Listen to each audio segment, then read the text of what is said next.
Good evening and welcome to tonight's City of Burnside monthly council meeting on February the 18th, 2024. Please stand if you are able and remain silent during the acknowledgements. We acknowledge the land we meet on today as the traditional land of the Kaurna people and that we respect their spiritual relationship with their country. We also acknowledge the Kaurna people as the original custodians of the Adelaide region and that their cultural and heritage beliefs are still important to the Kaurna people today, and we welcome other First Nations people to our meeting. On behalf of the City of Burnside, I gratefully acknowledge and pay respect to all those who have sacrificed their lives for this country and its people.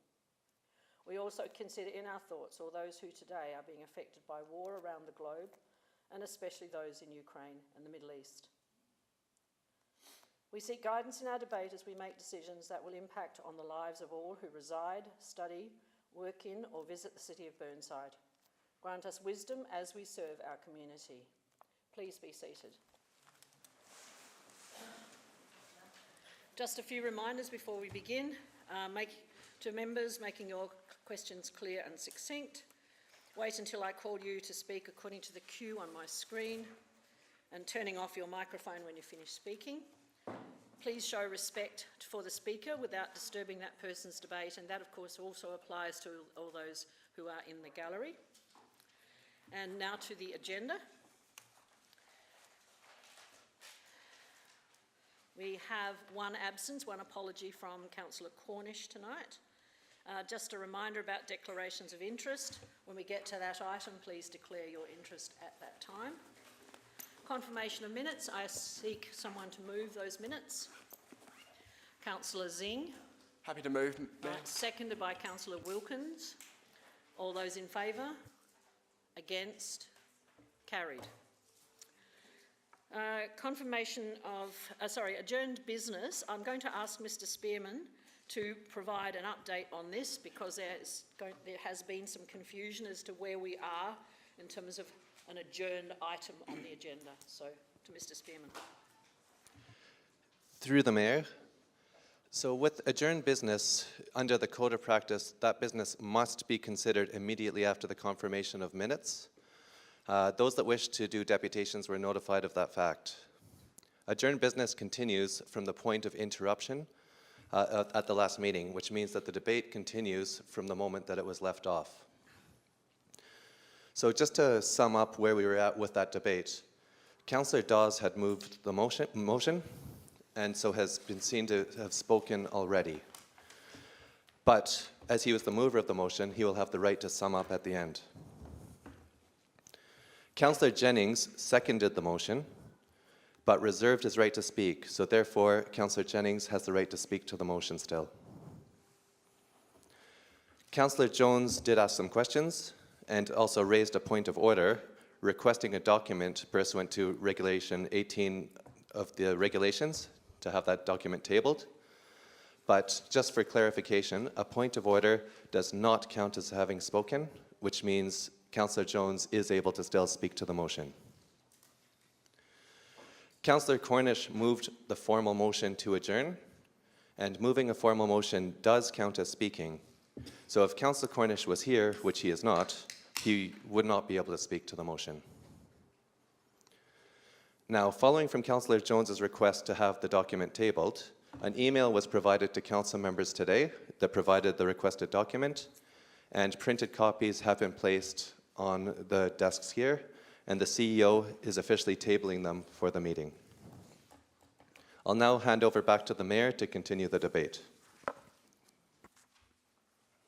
Now, Councillor Davey, you wish to have an alternative. Thank you, Mayor. Yes, I wish to move that the 9.1 be deferred for an hour or so until we have heard all of the deputations that have been requested to speak tonight. I seek a seconder first of all. Councillor Harvey, you're willing to second? Yes. Thank you. No discussion on this, it goes straight to the vote. All those in favour of deferring? Sorry, could you hold your hands up? I just need to see. All right, those against? Right, then the ayes have it, so we will move that item till later. We will hear we'll go straight now to public presentations, and the first deputation is from Kensington Baseball Club. If you could please come forward, Mr. Rashid. Yes, by all means, if there's two of you, that's fine. And there's some glasses of water on your table if you need them too. Next season, Just remember your name and where you Jihad live. Rashid, Suburb. Just your suburb, not your address. Erindale. Okay, thank you. Next season, the Kensington Baseball Club will celebrate its 100th year, which is an outstanding achievement for the club, its past and present players, coaches, families and volunteers. And this could not have been achieved without the continued support of the Burnside Council, which is greatly appreciated. The club's facilities, however, are arguably the poorest in the state A-grade baseball competition, but we are accepting of these limitations and working with what we have, a successful home in the eastern suburbs.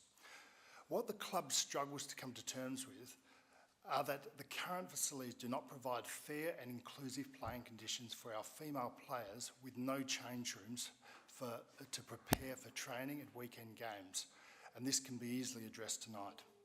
Women's baseball in our state has grown from 8 teams in 2017 to 32 teams in 3 divisions, with a talk of a 4th division in the near future, which is very exciting.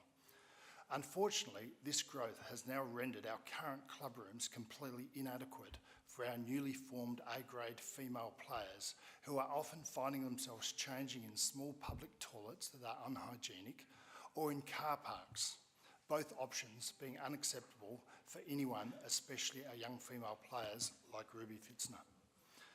In the coming years, we are expecting further growth in our women's youth teams via a Baseball SA initiative, Grow Her Game program dedicated to young women in the game. But attracting these future players will be near impossible, and retaining them even more difficult if we're unable to provide safe, hygienic place for these young females to change in privacy. Ruby is a fine example of our future, having recently won gold at the Barclay Cup National Championships. But we as a club dread the thought that one day Ruby will be forced to choose another club that can provide her with greater inclusive facilities which she and her teammates deserve. The simple but effective proposed changes presented tonight will allow for female change rooms and importantly satisfy one of the Council's key strategic business priorities in providing a thriving, healthy, inclusive and connected community, which the Newland Reserves facility currently does not achieve. The facility upgrade will vastly improve the functionality of our club and strengthen its financial position in years to come via increased membership, a more functional canteen bar facility and a greater volunteer experience will all contribute to the club's connection, inclusivity, culture and financial position. An upgrade in the facilities will go further than just supporting the baseball club, but other facility users like St Peter's Girls College and the Cardinal Football Club, who strive to grow its female football program given the huge demand in the eastern suburbs, but this is impossible without female change rooms. As a club, we pride ourselves on being inclusive for all, but our members are being let down by the lack of adequate change rooms, and we feel the future of the Kensington Baseball Club is now at a turning point. If we cannot offer women's change rooms, it makes it difficult for us to attract new players and grow its baseball program. We not only want equality with our male counterparts, but we want to be able to grow our club to be a thriving place where women feel valued, connected and respected within our community. I'd like to now introduce Ruby Fitzner to say a few words about her baseball journey. I'm Ruby Fitzner from Stonyfell, and I've played at Kensington Baseball Club since I was 6. It has been an awesome club to be a part of, and all the people there are like my family. I will always be grateful for Kensington for the opportunities they have given me, and the coaching that has allowed me to play for South Australia. So far, I have represented South Australia in 5 interstate competitions where we have won 2 gold medals and 1 silver. Later in the year, I am travelling to Reno, Nevada in the USA. This is a tournament to scout girls to play in the newly formed Women's Major League Baseball competition starting in 2026. Although I may not receive a professional contract, the opportunity is there for all female players in the future. The environment when playing women's baseball at Kensington has been a major positive influence on me, and I hope you will give the club the help they need to build the women's change rooms. I believe it will help all women feel more comfortable as they enjoy playing baseball. Thank you. Thank you very much. If you just remain there in case there are councillors who wish to ask you a question. And the first one is Councillor Dawes. Jihad and Ruby, thank you. Ruby, is it? Yeah. Thank you very much for coming in. Jihad, just give us a little bit, because Jenny and I know most of this, but we have put a budget bid in, but can you explain to the group as to how you could see this working from a financial point of view? We've currently applied for a grant through the South Australian Government with the Office and Rec, and they are going to match our bid dollar for dollar. We've requested from the council $110,000. There's $15,000 of cash coming from the club and also $15,000 in kind. So the offering from the government would be $140,000 and in total a $280,000 budget, which should be more than enough to cater for the needs. Thank you. Councillor Davey. Thank you. Thank you very much for coming along tonight. It's very interesting to hear, and congratulations on all the great work you've done in growing the club and providing for our youth.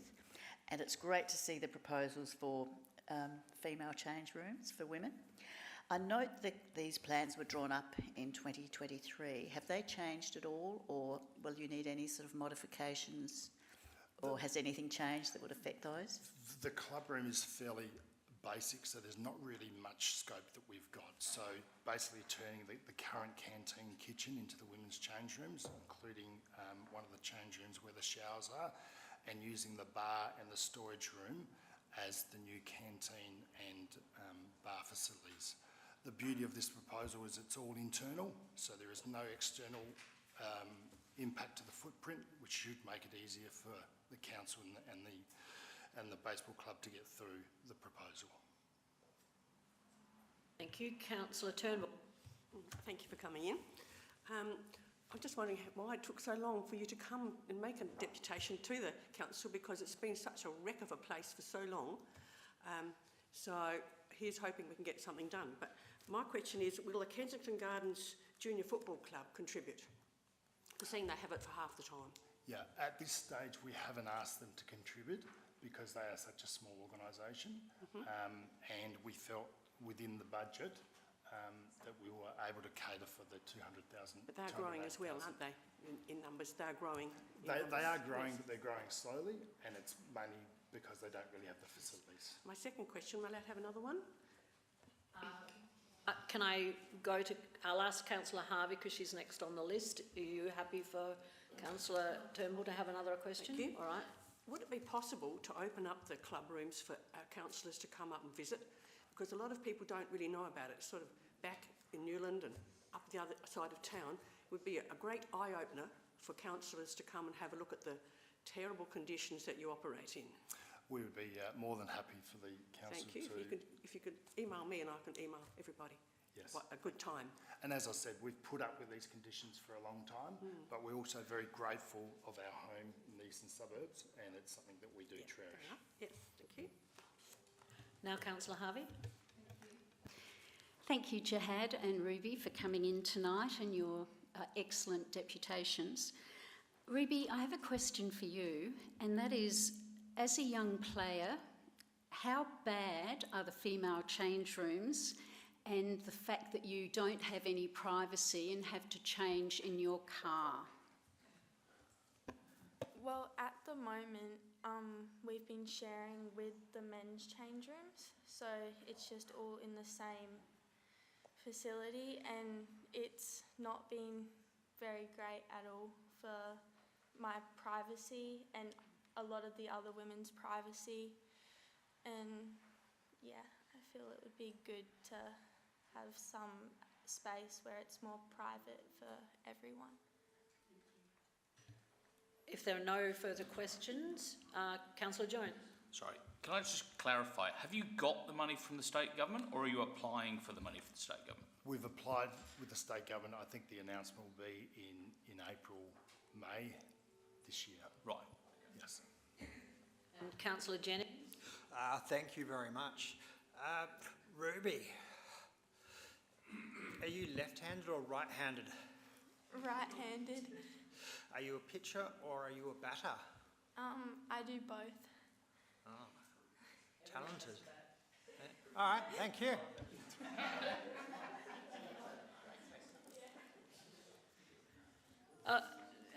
Thank you very much for both coming in and explaining and the documents that you've already provided us with. So thank you once again, both Ruby and Jahid.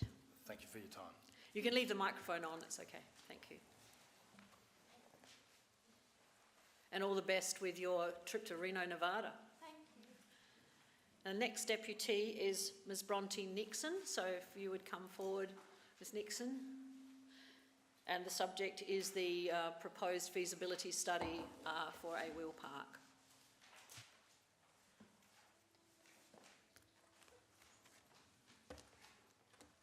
This is still on?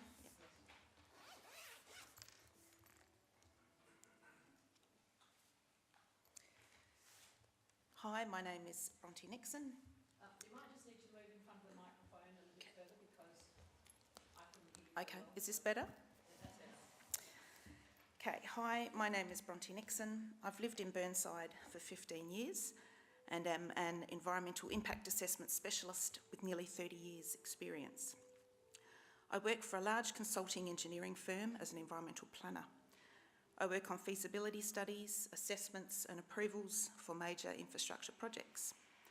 I help to select and assess the most appropriate locations for essential projects, and that is what I believe a wheel park is to the kids of Burnside, an essential project. As you know, families have been lobbying for a wheel park in Burnside for 20 years. 20 years of site selection studies, 20 years of consultation, 20 years of petitions, 20 years of Groundhog Day, 20 years of council going round and round in circles as those few residents who are lucky enough to live next to Burnside's green spaces say, "Not in my park, it would ruin my view. Not in my park, it would ruin my peace and quiet. Not in my park, it would affect my quality of life." It's like a broken record of residents who cannot see that with the benefits of living in a community comes the need to act like a community and provide for those who need it the most. Linden Avenue Reserve on Green Hill Road has already proven to be a suitable location for a wheel park through the success of the pump track. The site is appropriately zoned local activity centre. It is walkable from local primary schools, and there are surrounding cafes and road crossings. Shade structures, seating and fencing could easily be provided. The site is currently used as an under-capacity car park by businesses and residents who already have access to other parking areas. I drive past the site at least 4 times a day and I have never seen it at capacity. I believe it has sufficient space for the construction of an innovative small wheel park similar to some of the designs that I emailed earlier and that I have in a handout with me. Now, after having watched the live stream of the last council meeting, I would like to take the opportunity to preempt the inevitable and provide a response to some of those questions. So here we go. Have I been to Ridge Park? Yes, I have. It's a large concrete bowl in the city of Unley. It is not walkable. It's not what we are trying to build in Burnside. Have I been to Victoria Park and the South Parklands? Yes, I have. Both are large BMX tracks in the city of Adelaide. They are not walkable. They are not what we are trying to build in Burnside. Why are we suggesting a car park location on Green Hill Road when we rejected the Civic Centre car park? Well, Portrush Road is a national highway and a gazetted B-double heavy vehicle route with traffic volumes of more than 40,200 trips a day. Green Hill Road carries almost half that. Finally, and this was the absolute zinger, why should Burnside Council, who is apparently $25 million in debt, provide this facility? Well, to put it simply, because that's your job. Your strategic plan says that you will provide inclusive outdoor youth facilities that meet emerging sporting trends. Priorities 1.2 and 1.5 of your strategic plan so that you will connect Burnside kids through participation in diverse recreational activities. Your recreation and sports strategy highlights the need for inclusive, fit-for-purpose recreational facilities. And your playground strategy identifies that kids need facilities for riding bikes and skateboards with a specific recommendation that council provide them a safe space to do this in Burnside. You are the closest and most accessible level of government to the community, and it is your job to provide appropriate youth facilities. I recently met an elderly resident who used to teach at Burnside Primary School. When I told her about the project, she said, "What a lovely idea. It would be so much safer for children than riding in the road, and if there was a child feeling lonely, then they could join in and feel like they were being included." And that's what this whole thing comes down to. It's the concept that wheel parks are places where kids can join in, be around other kids and feel like they are connected to community.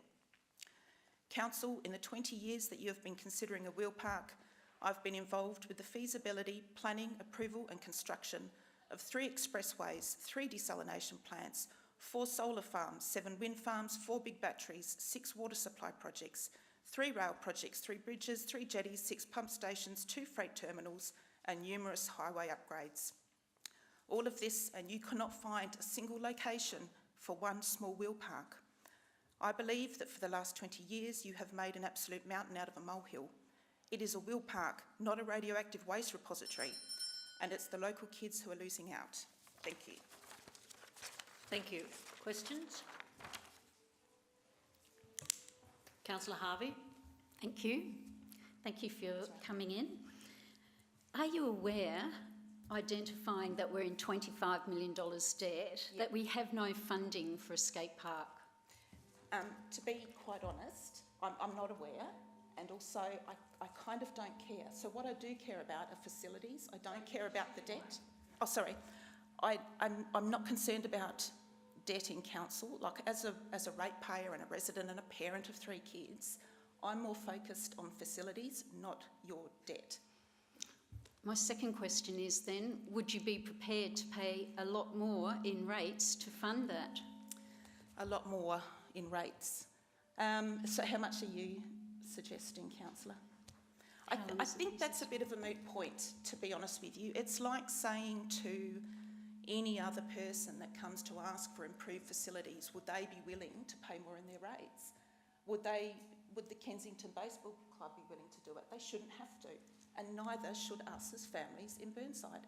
All we are asking for is fit for purpose recreational activities as identified in your strategies. Can I just have one more question, please?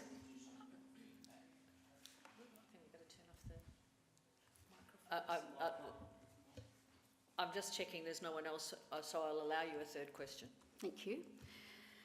Did you actually say that you do feasibility studies? Is that, yes. Who is that for? Well, it is for state government, Commonwealth government, and then lots of private renewable energy developers, private infrastructure developers, like lots and lots of companies. Yeah. Would that not be a conflict of interest? Yes, so that is why a couple of years ago when there was a... Oh, sorry, is it me echoing or...? While one of you speaks, the other one needs to turn it off. Oh, okay. I'm not speaking. No, could you turn your microphone now? Yep. So a couple of years ago, because I've been involved with this project for about 6 years, and I can't remember which council it was, but council put out a tender to look into the feasibility of a skate park site. Now that actually got sent to my company. I declared a conflict of interest. We let council know, and I let some of the councillors know that there's no way I could be part of that because I'm very obviously biased and would never do that. Yeah. If there are no further questions, I'll thank you very much. Oh no, sorry, Councillor Henschke. Thank you very much for coming in and providing that background and context. My question is, just to clarify, the children's rubber track, the pump track, that received, just to clarify, that did receive very good feedback, and that whole program of moving the pump track around the city, do you agree that it was a good way of testing site feasibility in a practical way? I agree it was an excellent way to demonstrate that Burnside has a has the market and the need and the rationale for that project. It's had really, really great feedback. I drive past, I live in the suburb of Burnside, so I do drive past a lot of the sites. We've had, when the kids were younger, birthday parties at some of the sites. It's heavily utilised and it's a very successful level of utilisation. The other thing I think that is important to point out is that the pump track, it's one of those locations, and I think in your email, in the email I sent you, I bang on a bit about third places, which is a bit of a nerdy planning concept.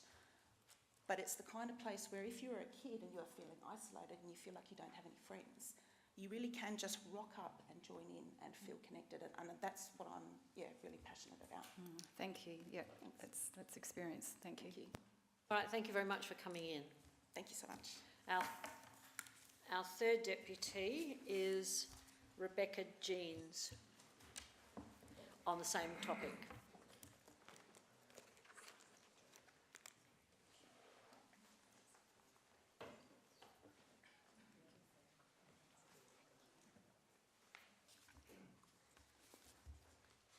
Good evening, Your Worship and councillors. My name is Rebecca Jeans. I live and work in Hazelwood Park. I come to you as the mother of a once seriously committed skateboarder, so I have considerable into that lifestyle, unfortunately. I want to preface my talk by saying I'm not against a wheel park if a suitable site can be found, but the site on the corner of Devereux Road and Greenhill is far from suitable. The young people have access to fabulous parks to ride in. Their footpaths are now an option, and there are a couple of excellent wheel parks 10 minutes from here. Despite the previous speaker denigrating them, this little area is not exactly going to offer a world-class Olympic sort of facility. In preparation for this talk, I've read the City of Burnside Wheel Park research. It's a great read, and I'm sure you're all familiar with it. It's been updated to include a strategic alignment, be the future of Burnside 2026, and I don't know what that means. As yet, there's no mention of a proposal to put a wheel park on the corner of two extremely busy roads. What could possibly go wrong there? Your own research lists examples of popular wheel parks and a consultation at Riverside State Park in Melbourne to find out what will make a state park work. You've included images of several popular wheel parks, and if you take a look at all of your own images or Google any skate park in South Australia, you'll notice something. All of them are in parks or areas of clear land, because people have already worked out that the first and foremost requirement for a wheel park is that it should be removed from the immediate vicinity of homes and businesses. And there's your feasibility study done and dusted, essentially. Your research suggests that one of the benefits of this proposal would be stimulation of local business. Even with the current temporary car park closure, and I'd have to say I walk and drive past there multiple times a day, and I don't think it's been oversubscribed to. Local businesses have had customers complain that they're difficulty parking. My quick poll of 10 local businesses on permanent closure of that car park, 9 are against, 1 is neutral, and 3 are already experiencing problems related to the car park closure. I don't think that's a positive response. Small business is doing it tough. These little businesses are a valuable part of our local area. They help feed and caffeinate us. They are essential to a rich and vibrant local community, and a wheel park is not. If council proceeds with this proposal, we will lose at least some of them. I just want to comment on a few of your key requirements for a successful wheel park. Public toilets is a good starting point. They'll look great there on the corner, and they might attract people with interests outside wheeling. A recognised black hole for council money with regular cleaning, feminine hygiene bins, sharp containers and vandalism. Second requirement is adequate car parking. So this is a bit confusing, as this project will be actually removing some safe off-street parking, which a lot of particularly our elderly residents find it best to park in and then proceed across the traffic lights to the other side safely, and forcing cars into overcrowded streets. A third requirement is for facilities for spectators, so you can hold events and competitions there. So the sites run into space problems, but you've worked out a way to solve that by closing the end of Linden Avenue, which is an important dual carriageway and will cause access problem for Linden Avenue residents and traffic mayhem in surrounding streets. All of this immediately adjacent to people's homes. It beggars belief that you would care so little, have so little regard for citizens of Burnside, that you consider building a noisy facility like this against residential dwellings.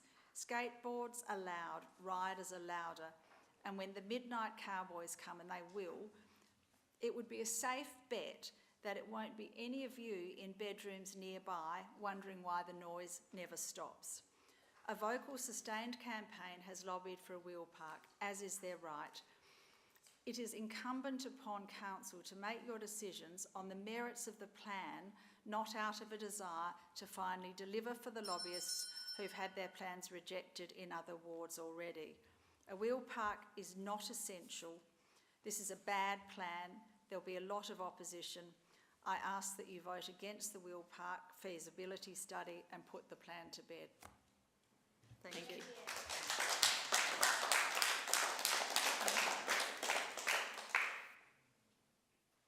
Is there anyone who wishes to ask a question? Councillor David. Thank you, Mayor. Thank you, Dr. Jeans, for coming along tonight. I just wonder if you could, the complaints I've had are especially about the closure of Linden Avenue and the implications for that. Well, I've had a lot of complaints about from the businesses, but also the residents are very concerned about the side streets away from Linden Avenue. They will Could you become tell me what... unnegotiable. Even just yesterday, I think it was, the bottom end of Devereux was closed, and there was a traffic jam in Kirkdale Avenue. There were cars trying to go. It's not really a two-way carriageway. Because of the increased density in Linden Park, Hazelwood Park, there are often cars on either side. It's one way. We had traffic jams. There was a tourism bus towing the luggage carriage behind it. It is just, they are not able to cope. Closing that road will not only be extremely annoying and inconvenience to the many people who live on that street, but it's going to be a disaster. It's going to be dangerous in the side streets. Councillor. I think it's completely irresponsible to even consider closing the bottom of Linden Avenue. That actually is only something that would be considered if such a feasibility study, there's no decisions being made about that. Now, Councillor Harvey. Thank you, Mayor. Thank you, Dr. Jean, for coming in tonight and your brilliant deputation. Are you aware of the community outrage that a proposed skate park caused for Newland Reserve first and then Kensington Gardens secondly? Yes, and I did reference that in my speech briefly.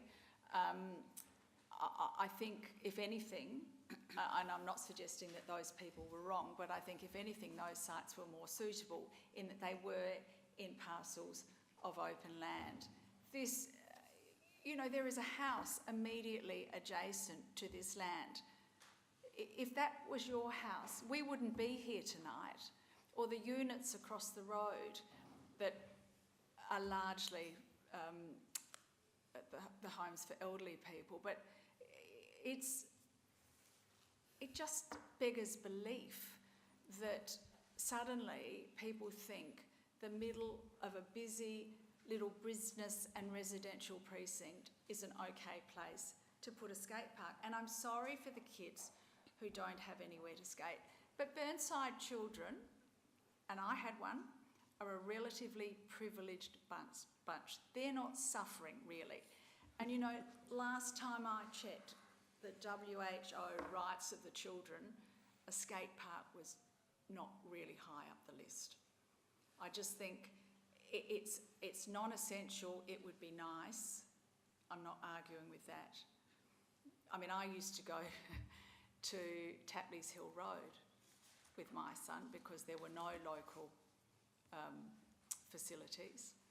Eventually I'd hoped to be hit by a plane. But, you know, so things have actually improved enormously. The expectations have increased. Davey, you have another question? Thank you. Yes, I've just got a follow-up question, because one of the other issues that's been raised with me is the parking now as a result of the visitations from the pump track.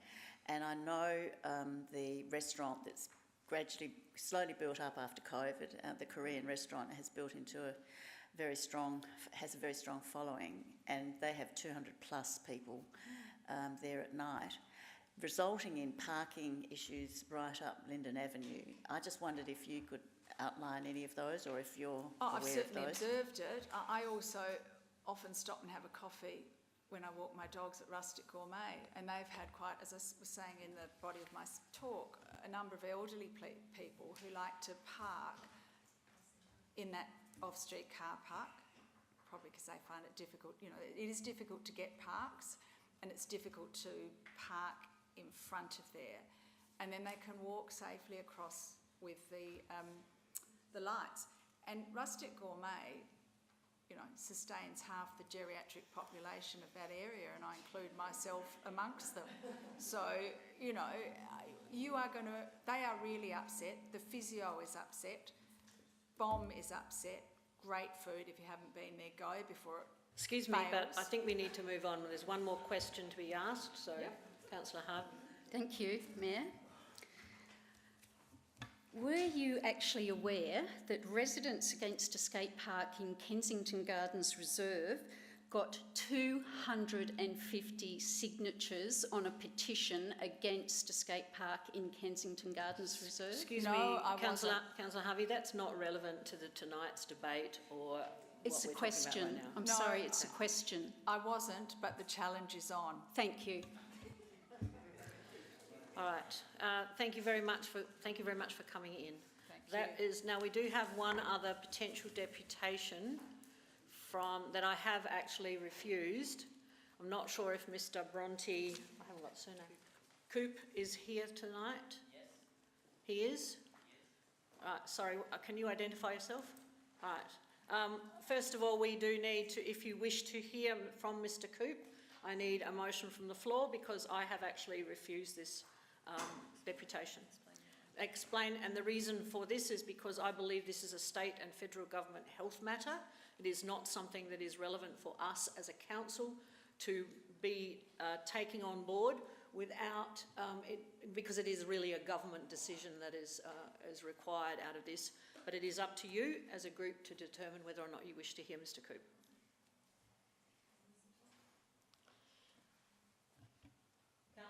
Councillor Jones, are you moving that way? I've met Mr. Coop, who lives in Beaumont, so he's in I just want to know yes or no.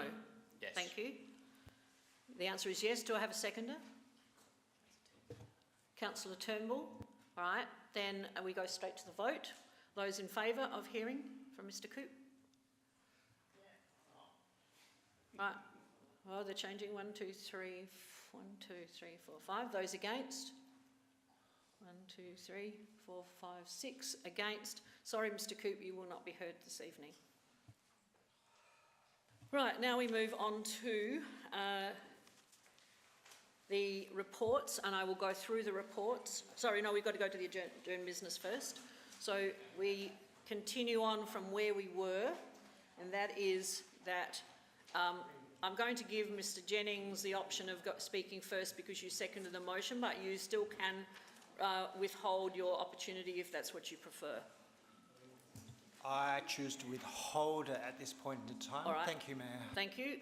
Then it is open for anyone to speak. We're doing the adjourned motion, the Wheel Park one that was supposed to be the first item.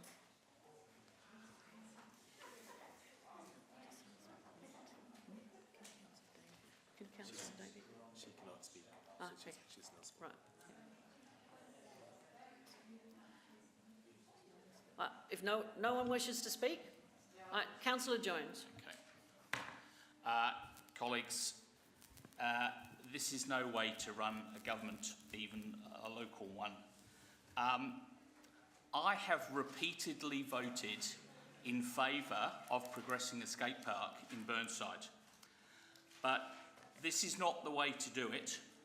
We are subverting the budget process by bringing budget bids in before the budget bid process, and we are completely ignoring the 2 exhaustive studies we have already done of where the best places to put a skate park are. And it is not this location. And the idea of closing Linden Avenue is completely bonkers. And look, it may be feasible in the way that it would be feasible to close Heatherbank Terrace or Alexandra Avenue or Lockwood Road. It would be feasible, but it would be stupid.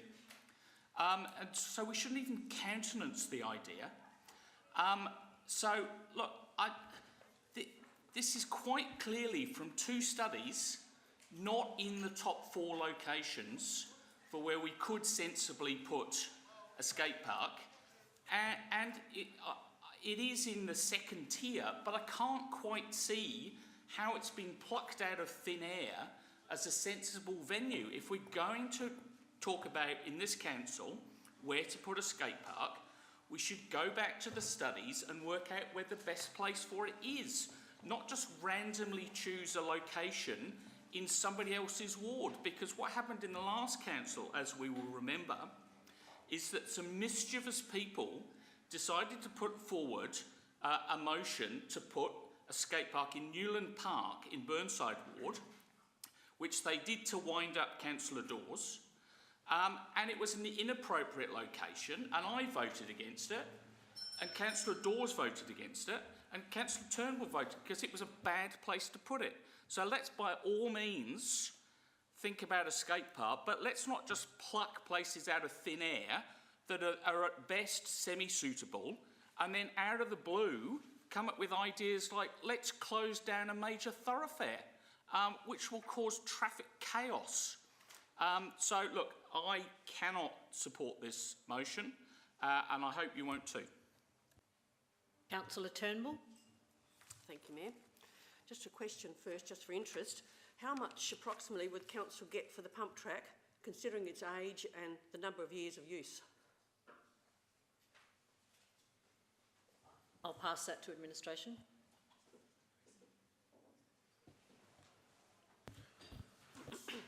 Through the Mayor, we're not sure is the easy answer, but we've anticipated it could fetch between 10 to 15,000. Can I have a follow-up and say how much should it cost in the first place, because I've forgotten? Approximately 60,000. 60,000. Okay. Are you wishing to debate now? Yes, I'll say my bit now, I think. Thank you. I too have always supported a wheel park, but to me it'd be a better use of ratepayers' money to do a community consultation first. Why put the cart before the horse for this one? If there's a positive response, then we could go ahead with the feasibility study and the concept design. And if the residents are not in favour, the community consultation consultations against the project, council wouldn't be spending ratepayers' money on the feasibility study and a concept design. Burnside Council is not a wealthy council. Everyone wants a slice of the pie. Even with a substantial increase in rates this last financial year, we have to be prudent in our spending. The proposed areas parking for a restaurant and the businesses across the road, were they advised about this proposal before we all found out with emotional notice? Were the residents living in that area advised? I bet they weren't. Neighbours, you're about to get a road closure, yay. And isn't Green Hill Road a major road with continuous traffic? Not exactly a safe or healthy environment for our youth. Strange enough, in previous debates about positioning a wheel park in Burnside, and there have been so many debates in the last 6 years, this area didn't come up as a favourable site. A suitable site in Burnside is difficult to find. And in the last 2 years, global warming and the effects of climate change have made us all aware of how precious our green space is, especially our parks and reserves. The concept of covering our green space, even our soil, with concrete is becoming increasingly abhorrent. There are several beautiful, significant trees in this area too, and I despair as how long they'll last. So, do we need to duplicate a concrete wheel park when there are others nearby? And to the youth of Burnside, I say, look, really, I'm trying to protect, you may not like my decision to vote against this, but I wish to protect the green space and the trees for your generation and the following generation. Once we cover a green space with concrete, it's gone forever or for a very, very long time. So I will vote for only if it's a community consultation process only, otherwise I'm voting against. Thank you. Councillor Hallett. While I appreciate there is divided opinion about a permanent skate park with perhaps young residents and their parents being supportive and older residents being opposed, however, I do not support the sentiment that seems to be circulating recently that there exists considerable opposition to a permanent skate park anywhere within the council area. I think there are people like me who want to protect our existing parks and recreation reserves from development, but are not opposed to a wheel facility for our youth if a suitable location can be found or secured. Residents aged 5 to 17 years make up 17% of Burnside's population, which is higher than the Greater Adelaide average of 15.1%. The 2025 youth population is forecast to be 8,219 people. I'm therefore not opposed to considering youth needs or to supporting expenditure on youth facilities. Young people are council residents too. I consider that Linden Avenue Road Reserve offers some positive aspects. It is close to transport, has shops and services nearby, it's currently a car park, it has a low number of close adjacent residents, it already experiences higher noise levels due to traffic, and it's relatively well positioned within the council area. Local shops, food outlets and other businesses would benefit from the increased precinct users and as well as the associated higher profile with potential customers. It is not council's responsibility to provide customer parking for businesses. We do not do it for businesses adjacent to the Cedar Woods development or Marriotteville or McGill or Erindale or Wattle Park. However, it is our responsibility to manage and enhance street parking. When it suits, members talk about precinct activation to support and enhance local economy, e.g. the business. The arguments for the expensive upgrades to McGrill Village, which is complete, and Marriotteville precinct proposed, are based on activation of the local economy. The same case applies to the pros feasibility study within the Tusmore precincts. I understand some alarmist and outrageous claims are being circulated in the local community, including mega dollar costs, the supposed closure of Linden Avenue, as well as some sadly divisive and ageist comments. A feasibility study would actually unemotionally weigh up the pros and cons of a small wheel park on that site. It would assist informed decision making as opposed to prejudged opposition. I'm well aware of our budget constraints and our commitment to rate levels over 3 financial years. However, I would much prefer to commit $40,000 to a feasibility study than spending approximately $34,000 in 6 months on legal fees to manage behaviour complaints associated with 1 or 2 council members. Or, as we are also considering the second tonight, bill, I think, isn't it? I've got 1 minute to go. Was that a 4 minute, full time? No, it is full time. That was the second bill. I've only got 1 sentence to go. Then it's up to, are you okay with that? Okay, thank you. Then you can finish your sentence. So we've spent $34,000 6 months on legal fees. We're also tonight going to consider a proposal Point of order. that $32,500 is to be spent on smarter, bigger personal computers for council members. You needed to stop that sentence. I'll allow you to repeat that. The point of order has been called, so I have to deal with that first. That is irrelevant to the discussion. No, it's not. It's been raised about the cost on the fees. Councillor Jones raised the cost of the feasibility study, and you talked about why you're not voting excuse for me, it. but there shouldn't be any conversation across the table. I'm trying to just get some advice before I do a ruling on this. It is related to cost, therefore it is not an issue, and therefore you are able to speak on it. Thank you. So as I said, 34,000 6 months on behaviour complaints. Don't interrupt. And the second thing is, we've got a proposal tonight asking us to spend 32,000 on purchasing smarter and bigger computers for council members. Please let's get our priorities right, be fair and reasonable, and support the recommendation, the report's recommendations to explore the merits. No, and sorry, decide. Councillor Callett, you need to finish right now. No more. Okay, I've finished. Right, the next person, actually, Councillor Davey, you are unable to speak on this motion because you moved the adjournment motion, and hence that means you have actually spoken. No, it was not Councillor Cornish. The adjournment motion that was used at the beginning of the meeting today, or tonight. Councillor, Mr. Spearman, would you please explain? Through the Mayor, just like how Peter Cornish did move the adjournment at the previous council meeting to adjourn this, moving a formal motion as part of it is said to have been speaking. So by moving an adjournment motion, just like Councillor Cornish did, you've also effectively spoken. So is there anyone else who wishes to speak? Councillor Harp.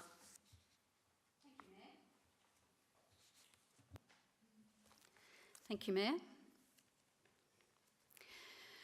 Mayor Monceau and supporting councillors have pushed for a skate park in Burnside Council for years to the detriment of anxious residents, our parks and our reserves. I'm calling a point of order. Excuse me? It is not appropriate for you to quote Mayor Monceau has been supporting a skateboard. That is not appropriate for you to bring into the debate. Start again without that.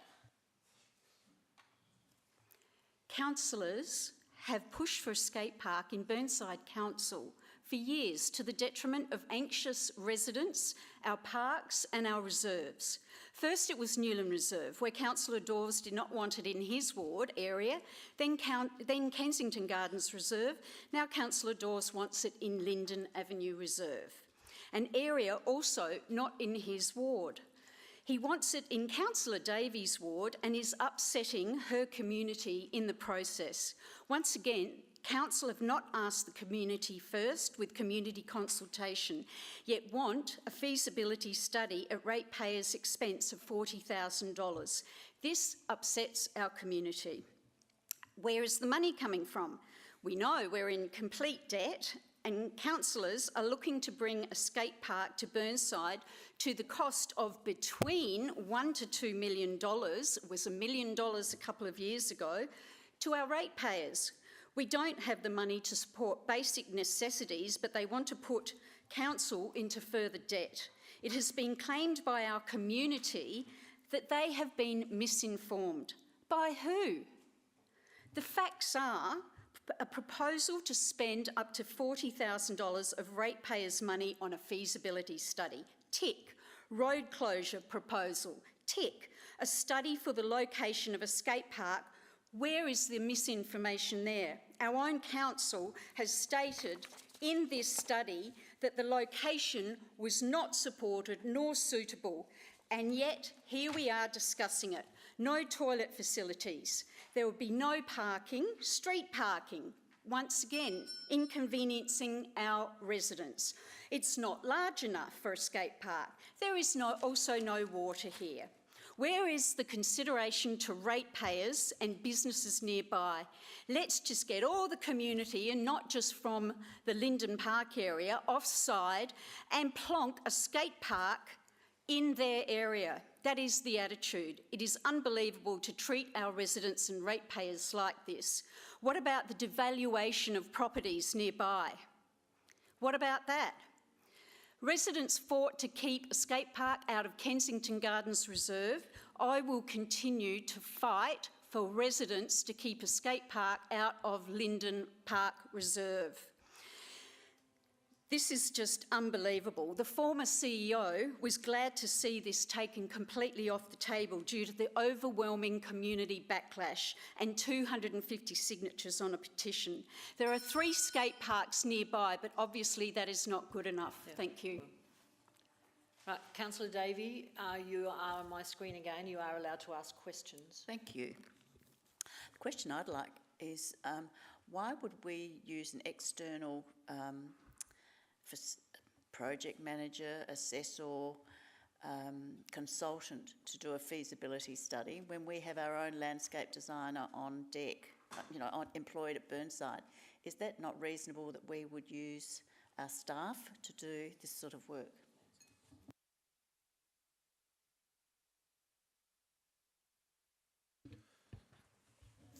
Through the Mayor, if Council elects to do a feasibility study, internal staff using their technical background and skills will certainly be involved in providing advice and being part of that process.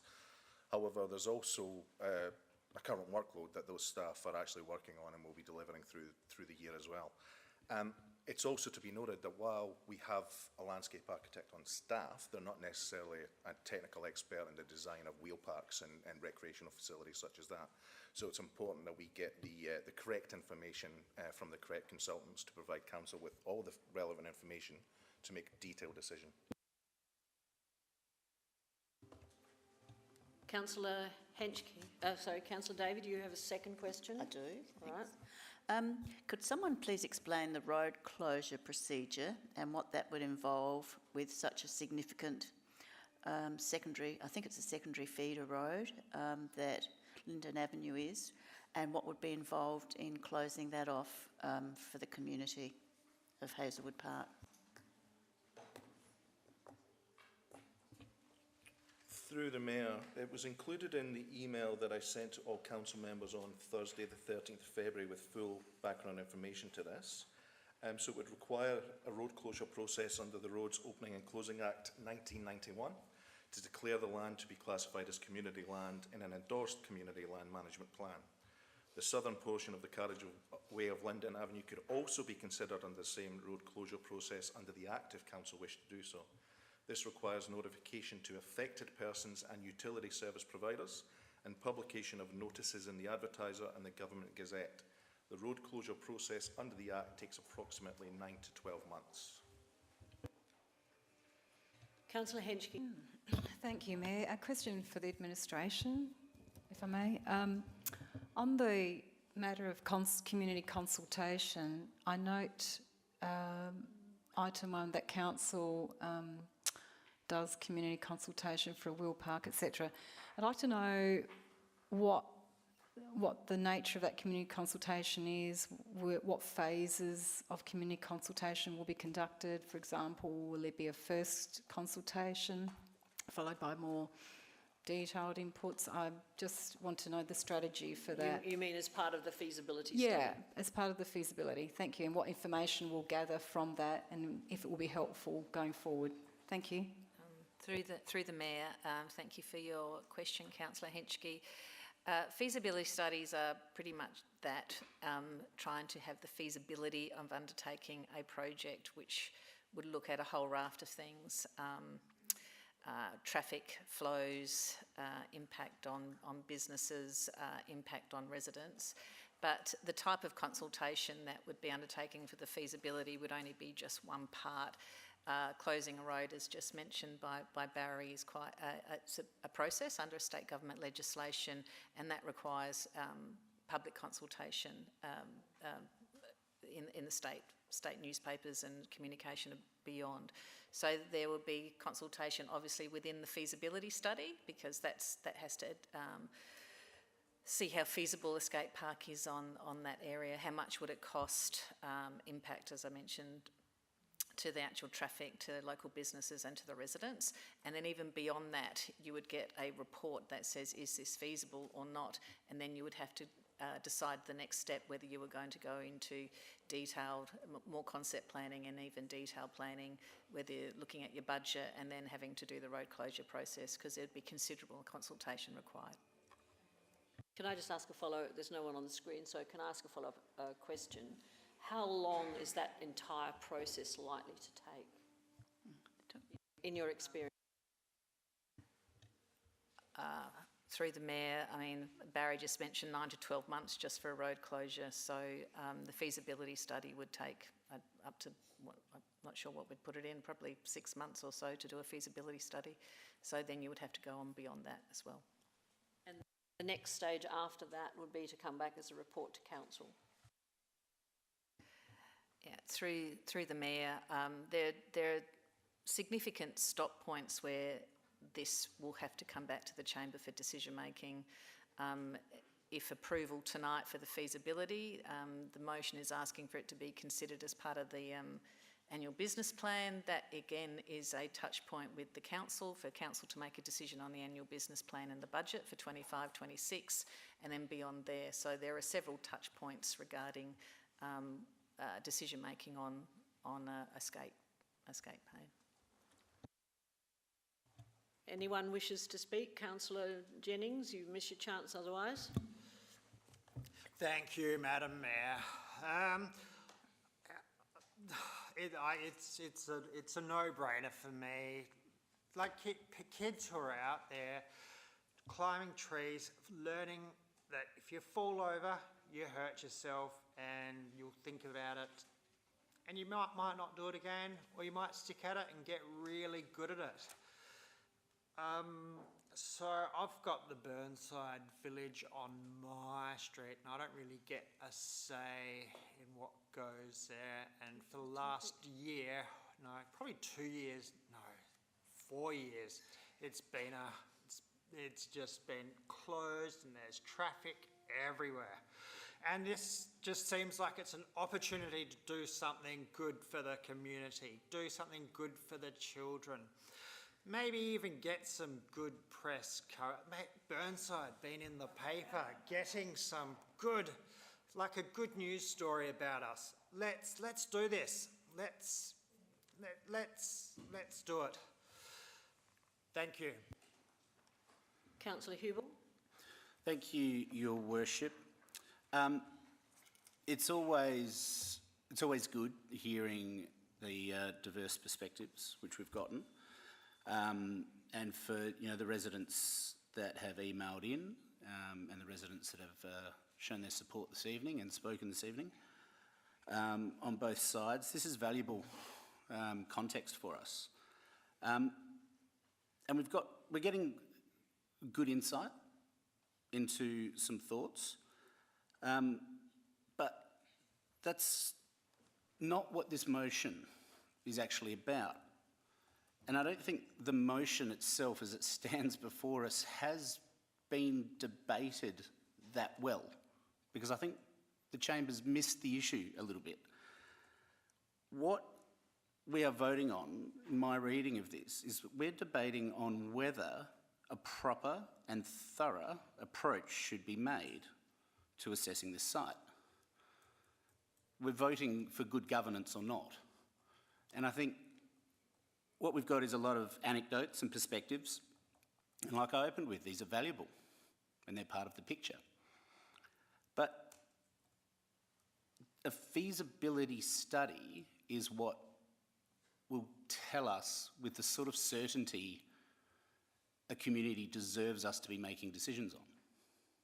It'll give us the level of information that we need to make an informed, responsible decision, for lots of different reasons.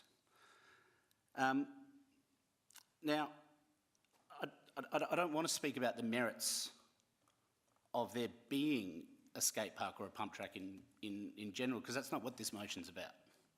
This motion is about us, in the next financial year, allocating resources to finding out whether this site is a site that can support a facility like this. That feasibility study includes community consultation. Now, that's something a lot of people have been saying we've not had. Well, that's part of what we're doing. So I think voting for this motion gives community consultation, it's enabling it. Now, I've got to say, I don't like the way this has been done. However, this does subvert the budget process. This should be a budget bit that is considered with everything else. So I don't like the way this has been done. But I need to look at everything in a common sense approach to things. So this is an elected member motion on notice from Councillor Dawes. This is not a recommendation from administration. So can I have 20 more seconds? Everyone else has yes. I appreciate that. Thank you for the indulgence. So while I think this is a good idea, I don't think it's been done the right way.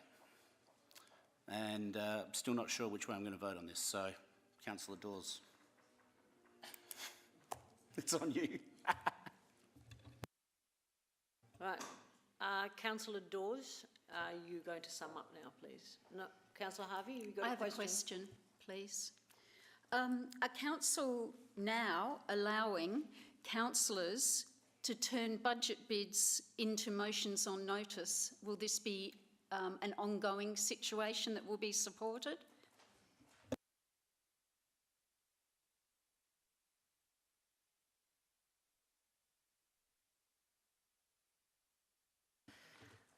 Through the Mayor,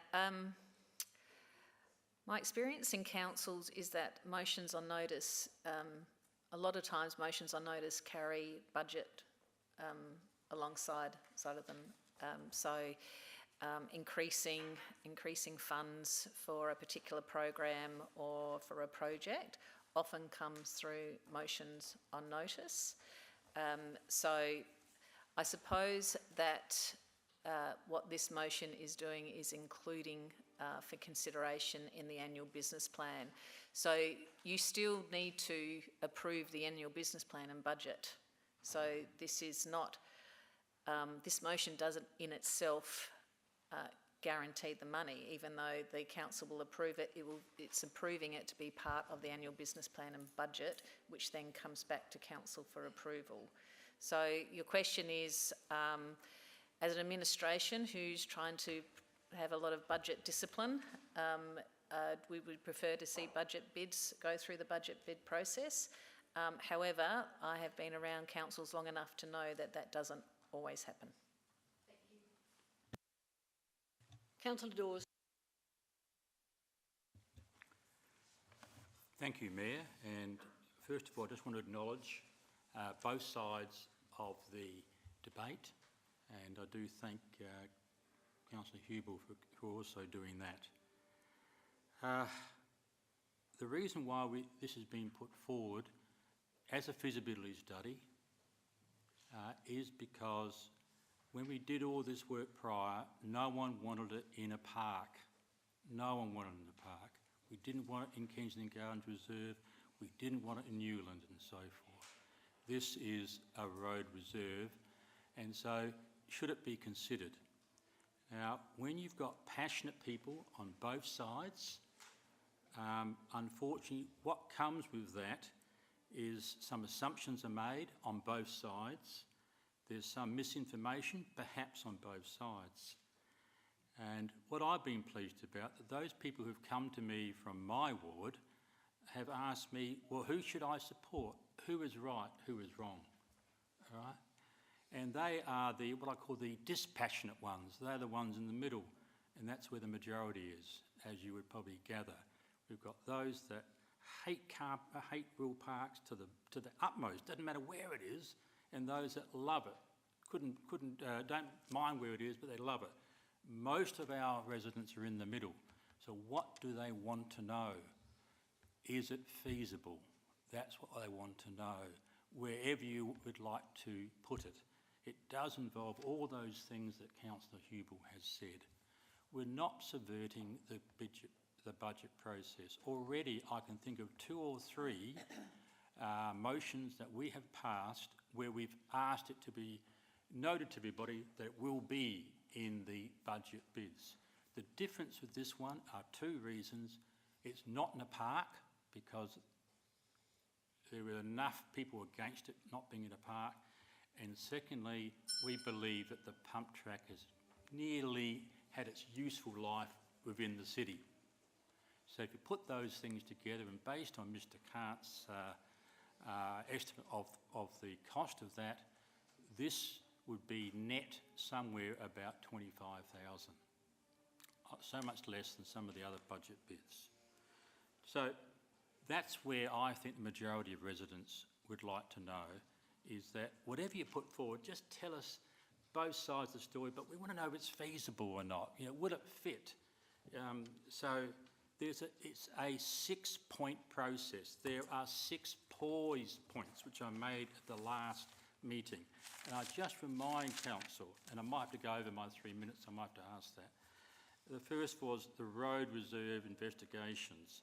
You know, what work we have to do to convert it to community land. At the moment, it's not community land. The second part, can I seek further? Is that the second bell? The second pause point.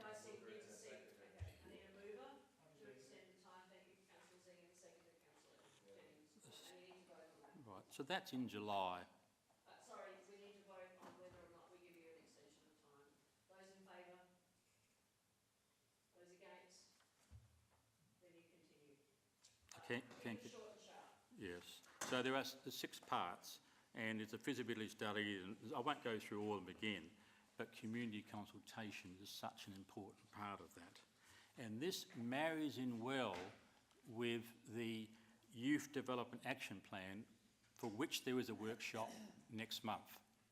And this council was so much in support of having our first Youth Development Action Officer in the last budget. All of us believe that we should have it. And so I'm hoping that this marries in and informs us as to whether this feasibility study is a good way to go. It does require, the CEO is right, it does require us to formally approve it. But remember, we've done this with other budget bids. One I can remember is significant trees, and we had bitumen underneath them. We wanted to, it was impervious, and can we add that to the budget bid process? We said yes, it was a great idea. My last comment to you is that skateboarding is now an Olympic sport. It's been that for the last 2 Olympics. Which sport had the most camaraderie out of any other sport between nations? They did a poll. Would you believe skateboarding was so far in front of it? Some of the boys had long hair, but I tell you what, it is nothing. You need to finish, Yeah, okay. Councillor Dawes. Thank you. All right. Now I will put it to the vote. Those in favour of the feasibility study and the motion as it stands on the screen? Those against? Division's been called, so those who supported the motion, please stand. That is Councillor Dawes, Jennings and Hubel, Zing, Hallett and Henschke. Those against, Councillor Harvey, Davey, Jones, Wilkins and Turnbull. Thank you very much. And thank you to all of those from the community who came along to observe tonight. Now we move through the items of the reports, starting with 11.1. I seek either a mover or someone who wishes to withdraw 11.1, please. And Councillor Zing, you wish to move it? Right, seconded by Councillor Turnbull. All those in favour? Against? Carried. 11.2, second quarter budget review. Councillor Davey, do you wish to withdraw it? Era Water budget reviews. Councillor Turnbull, are you wishing to withdraw or move the motion? Sorry? Withdraw. Bicycle network plan. Councillor Turnbull again. Oh, sorry, no. Bicycle network plan. A mover. Councillor Jennings. I'll move that. Moving it, thank you. Seconded by Councillor Hubel. All those in favour? Against? Carried. Portion of Main Avenue, Frueville, requested road process. Mover is Councillor Wilkins. Sorry, you wish to withdraw it, Councillor Wilkins, or are you Yes. moving it? Oh, I'll Yes, withdraw and withdrawing it for debate. Thank you. Leasing and licensing of community facilities policy review. Councillor Wilkins. No, sorry. Need to turn yours off. Councillor Turnbull. Yes, thank you. Council member appointment, we have to do that one. Who would like to withdraw it? Councillor Hallett, thank you. Council member training and development plan. Councillor Davey, you wish to withdraw it or move it? No. Mayor's activity report. Seeker mover, Councillor Zing, you are moving it? Yes, I'm moving it, Mayor. Seconded by Councillor Wilkins. No, Councillor Hallett. All those in favour? Against? Carried. Acting Chief Executive Officer's report. Councillor Davey, you wish to withdraw it? Thank you. Right, now we go back to item 11.2, which is page 50, I believe. Councillor Davey. I'm happy to move in accordance with the recommendation. And I just had a couple of questions.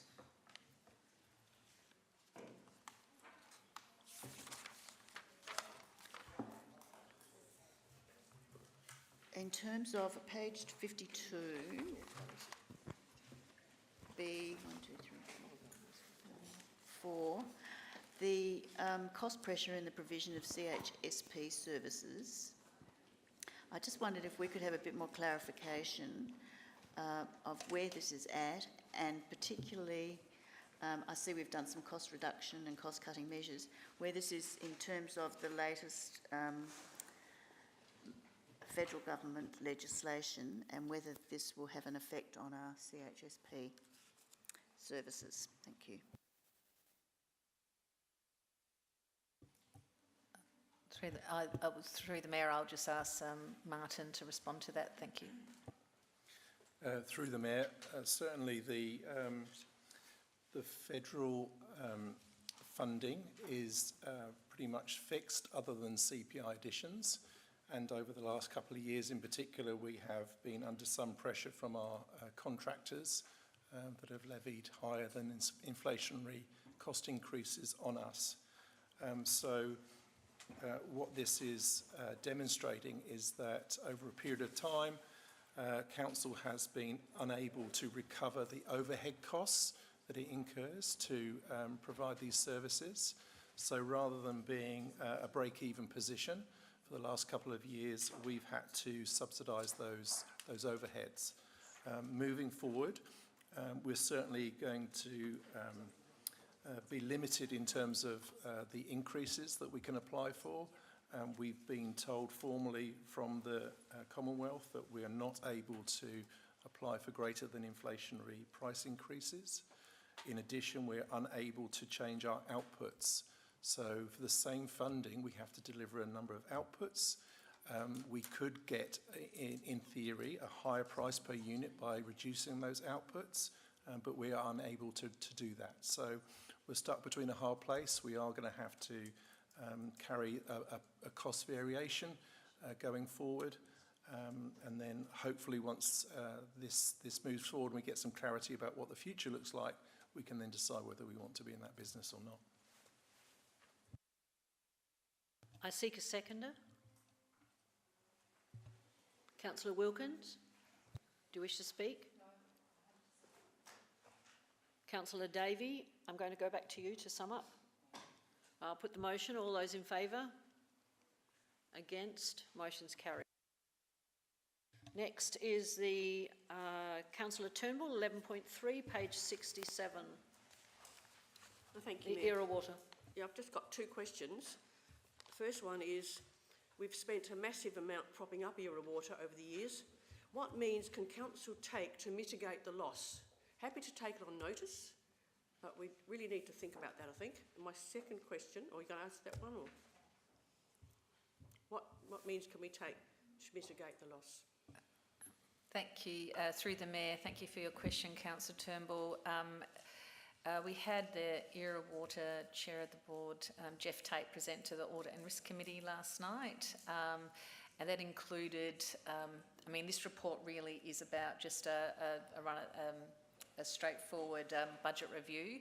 However, there are longer-term strategic and financial risks to council that we absolutely have to delve into. There is a sustainability report that the City of Walkerville and City of Burnside had requested, which has been undertaken. That will come back to council for consideration, and some of the items that you've raised regarding managing the risks to City of Burnside will be addressed at that point. Thank you. That preempts my second question is, could it be arranged for a spokesperson from Era Water to come and speak to all of us in the council so we know what's going on? Through the Mayor, that would be possible. Thank you. Seconder, Councillor Dawes? Right. Do you wish to speak, Councillor Dawes? Councillor Turnbull, would you like me to put the motion, or do you wish to speak again? Right, I'll put the motion. All those in favour? Against? Motion's carried.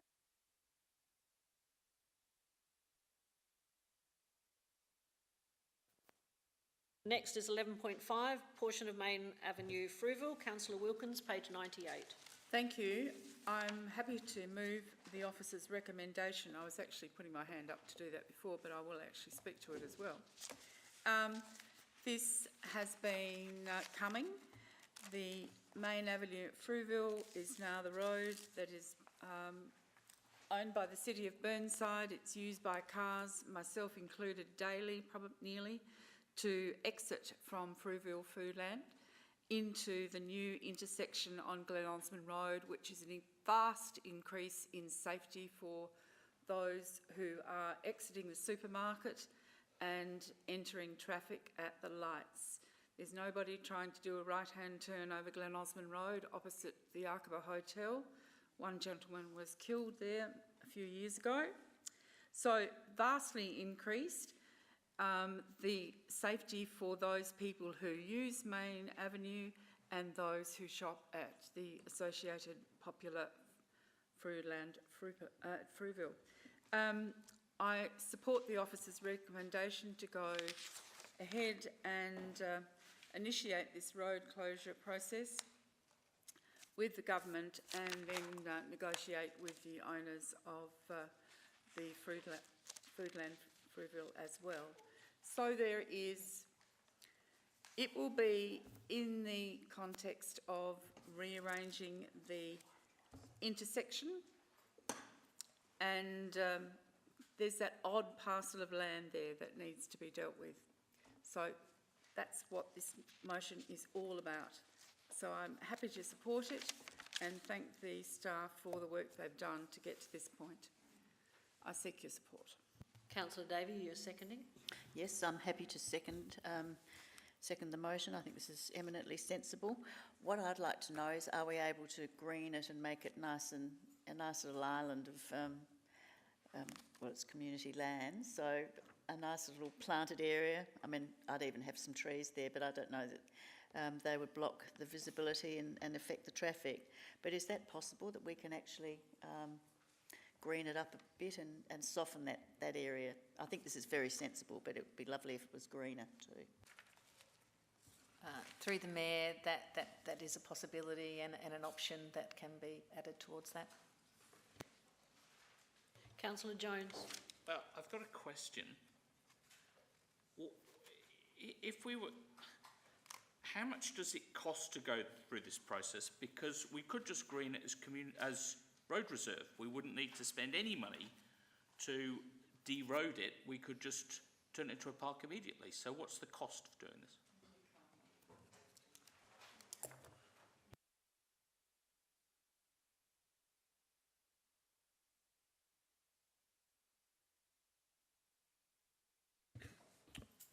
Through the Mayor, approximate cost of $2,000 to $3,000, which would be recovered through a potential sale if council chose to went down that avenue.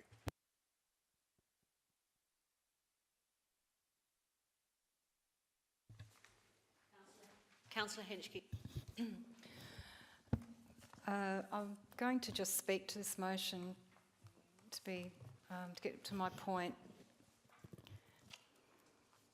This is community land, and once we sell community land, we'll never get it back.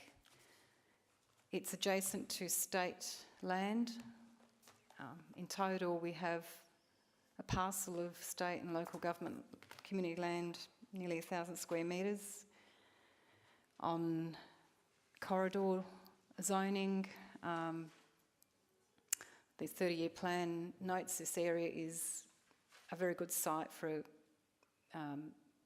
development, 5 to 6 stories, accommodation, community hub, greening, as Councillor Jones noted.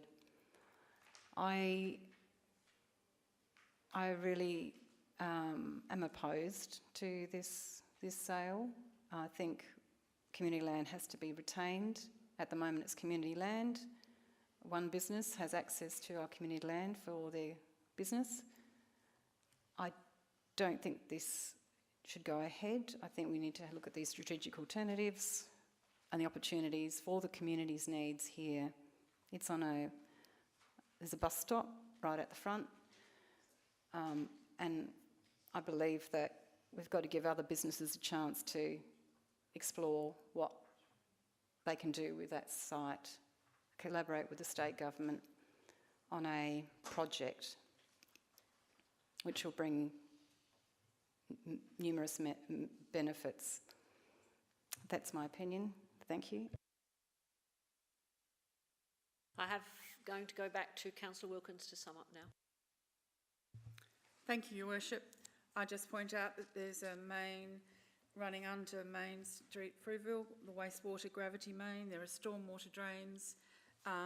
This whole intersection has been redone recently, and I leave it up to the staff to actually negotiate the process of using this particular piece of land that is now used by tradies as a car park and to small vehicles as well.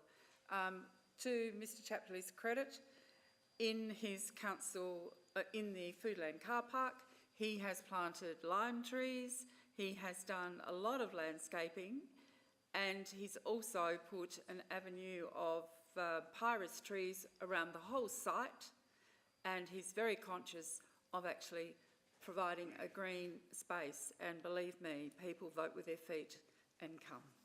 Thank you. I'll put it to the vote. All those in favour? All those against? Motion's carried. Now we move to 11.6, the leasing and licensing of community facilities policy review, page 108. Councillor Turner. Thank you, Mayor.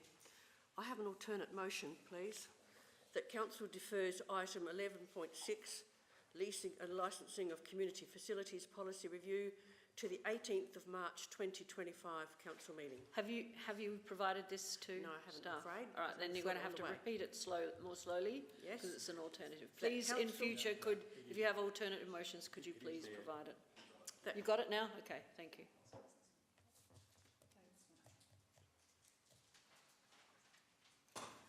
Defers to the 18th of March, that's it? Is that what you wanted, Councillor? That's it. Thank you. Turnbull? Yes. All right, yes. thank you. I'll just speak to it. So I don't do this lightly, as I know, and I'm so in awe of the amount of work that's been done in this policy review. But it seems like you peel one layer and there's another layer underneath, another layer under that, and each are complex and needing to be addressed. Hence I'm asking, actually begging for another month for us to get our heads around it, either in a workshop or groups with Mr Brennan. So I'm hoping you'll support it, please. Councillor Davey, are you wishing to second it? Yes, I am. Thank you, Wish Mayor. to speak? I endorse all the comments that Councillor Turnbull made. A lot of work has been done, a lot of good work, because this whole process needed looking at and evaluating. There's just a few areas that I'd like defined a little bit better and some further clarification. So I'd really welcome a workshop. But I'd also like things like heritage to actually be included in this, because we've got some really important heritage buildings that have tenants, and that's not really heavily, well identified. I know that process is managed in the lease, but I'd like to see it greater emphasis given in the policy to give it extra weight. And I'd also like to see further input for and clarification about the environmental considerations, because just about 99% of these facilities are located in our open space. We're just doing an open space master plan, and I think we could link them a little bit better, but just make sure to make clear to people when they are leasing or having a licensed premises, that they are in our valued open space, and therefore the interface with that is really important, that that's managed well. But I congratulate the staff for all the work they've done. It's fantastic to review this and improve the cost recovery aspect of our leasing and licensing process. So I hope you'll support this. Thank you. Councillor Dord. Yes, thank you, Mayor. I just reiterate what everybody else has said about the work undertaken. And you know, I think there are some principles there that we all agree with. You know, there's one including signage. I know Councillor Davis is always on about signage, but I think she's spot on about that. There's one about private coaching, which I think has been an issue with some clubs. But attachment 3, which is on page 160, we did receive that last Thursday, and as I said to Mr. Brennan, I just wanted a bit more time to understand that, because it included both sporting and non-sporting clubs. And I'd like a couple of extra columns, if I could request that of Paul and James over there, is that can we have the membership numbers for some of these? You know, like I noticed that Kanunga Croquet Club is a very high fee. I'd like to know how many members they've got in comparison to others. Now, we know that Kensington Cricket Club got 750, so I do understand their fee would be higher, but what I didn't understand is what I also like to have another column saying licensing fees, because Kensington Cricket Club also pay an extra 10 or 11,000 for use of the ovals. All right. Now we're only talking here about leasing fees. So can we also include that column in there when we have our workshop, and how you calculated $170,000? I'd like to know how you actually did that. You know, did you do like lawyers do, where you press a button every time you spoke to a club? Oh, that took 5 minutes with that club and 10 minutes with that club. Or, you know, how was it done? I think that would also help me, because I know that when we do eventually approve this, the first ones that are going to get the phone calls are going to be the 12 people around this chamber. Absolutely. Thank you.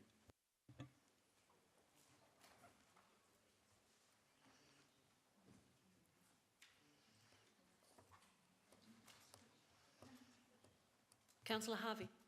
Thank you, Mayor. I too would like to acknowledge the fantastic work that administration have done on this.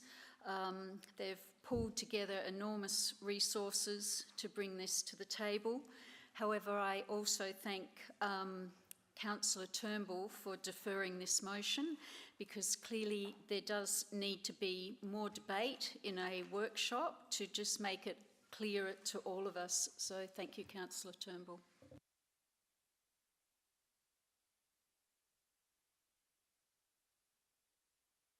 Through the Mayor, I think given that we, several councillors have mentioned a workshop, the workshop doesn't appear in the actual motion before us, so I was wondering if Councillor Turnbull, you would like to include Council defers the leasing and licensing community facilities policy review to the 18th of March 2025 council meeting, and that there will be a workshop.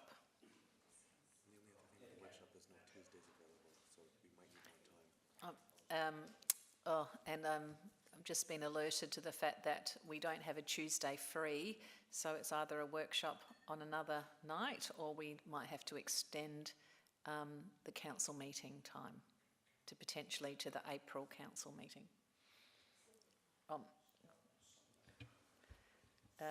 Mr. Barry, did you want to add to that?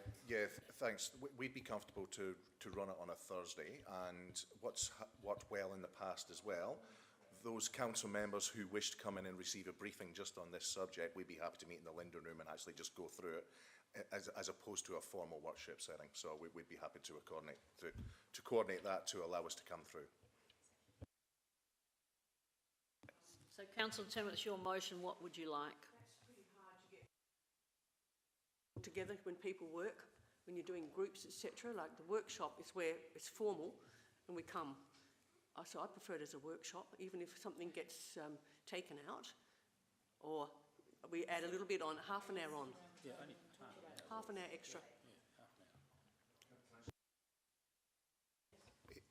If you provide us just with a little bit more flexibility then in the resolution and allow us to do a workshop and then defer the leasing and licensing committee review until the April council meeting at the latest, would you be comfortable with that? And that would allow us to bring a workshop and then bring it back? Councillor Davies, as seconder, is happy with that. So if you'd like to just change that, council requests a workshop to be held to discuss this matter further, and that this item is deferred until the rest of it stands until the 15th of April. Unless you want to do it like that way with the following workshop. That's good. That's okay as it is. Are you happy with it? All right. Councillor Davey? All right, thank you. Now I will go back to Councillor Turnbull because you raised the motion. And do you wish me to speak again or not? All right, then I'll put the motion. All those in favour? Against? Motion's carried. Sorry, Lions. We'll see you again in a couple of months. Thank you. The next one is item 11.7, and this is the Australia Day Awards judging panel, and that was Councillor Hallett. Page is 161.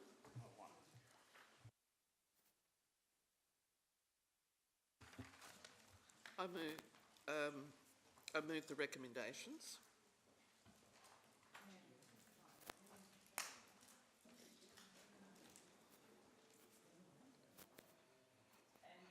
Are you wishing to speak to it?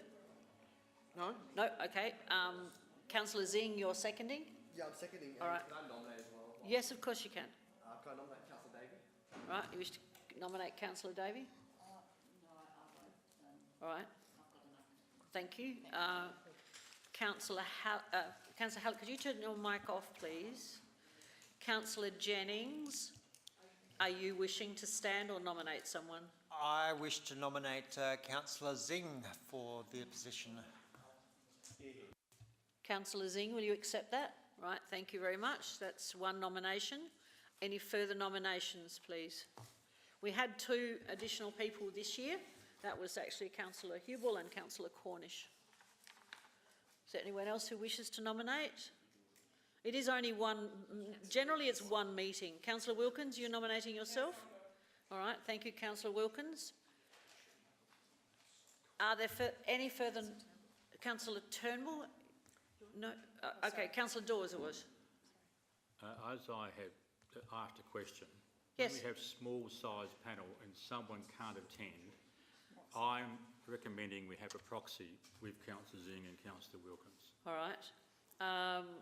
We generally can work around it and have, because we're generally given some opportunities for different times. However, if this is what the council would like, happy to look at seeking a proxy. I need someone to... Who do we have so far for the nomination? Councillor Zing and Councillor Wilkins so far. Councillor Turnbull? I'm happy to be a proxy. Sorry, I like the sound of it. Okay, so you'll be happy to be the proxy. All right, thank you. Then that means we do not need to do a vote. Sorry? Ah, yes. Do they have to? Yeah. It's not. No. It's just a judging panel. Yeah. It's just a judging panel. There's no money attached to it. It's one session. I think it took us a couple of hours, maybe an hour or an hour and a half last time. So it's just over an hour? Yeah, under an hour. Yeah, we did under an hour. Okay. So if everyone's happy with that, then that is the motion as we have on the screen, right? So this is what I'm asking you to, unless, of course, Councillor Hallett, you wish to add anything more before I put it to the vote? All right. Then I shall put it to the vote. All those... Mover, happy? Sorry. Yes, and seconder was Councillor Zing. Yes, they're both happy. So we now have to put the names for points. Councillor Zing and Councillor Wilkins to join the Mayor.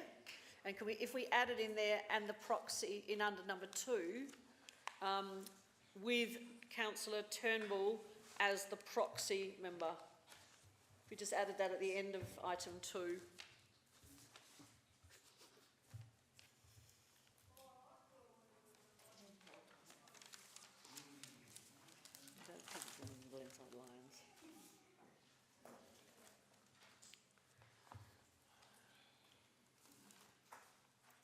Right, it's ready, so now we can vote on it. All those in favour? Against? Motion's carried. Councillor Turnbull, can you turn your mic off, please? Right, next one is Councillor Davey, 11.8, page 166.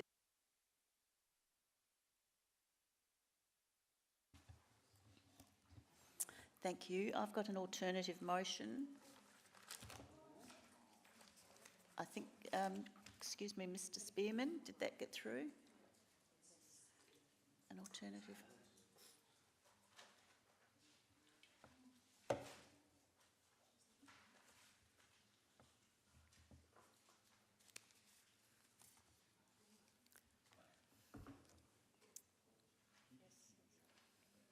So it's that Council adopts the Council Member Training and Professional Development Plan for the period 1st of January 2025 to 31st of August 26 as presented in Attachment 1, and 2, holds the additional behaviour training recommended for all Council members in the Spark-Helmore report of 29th of November 2024 by a senior external subject matter as soon as practicable. So I've just added that. Thank you to Matt and his team for preparing the training plan, training schedule for council staff. But I thought it was timely to add and just actually upfront include that recommendation from the Spark-Helmore findings, because I think it's very important that that be held as soon as possible. I note also in the training that there is provision for cyber security training, which I think is a great concern to all of us. I'm certainly looking forward to that because it's something that just sneaks up on you and you just don't know. Well, it just makes me nervous, the cyber risks that are out there that we might be exposed to.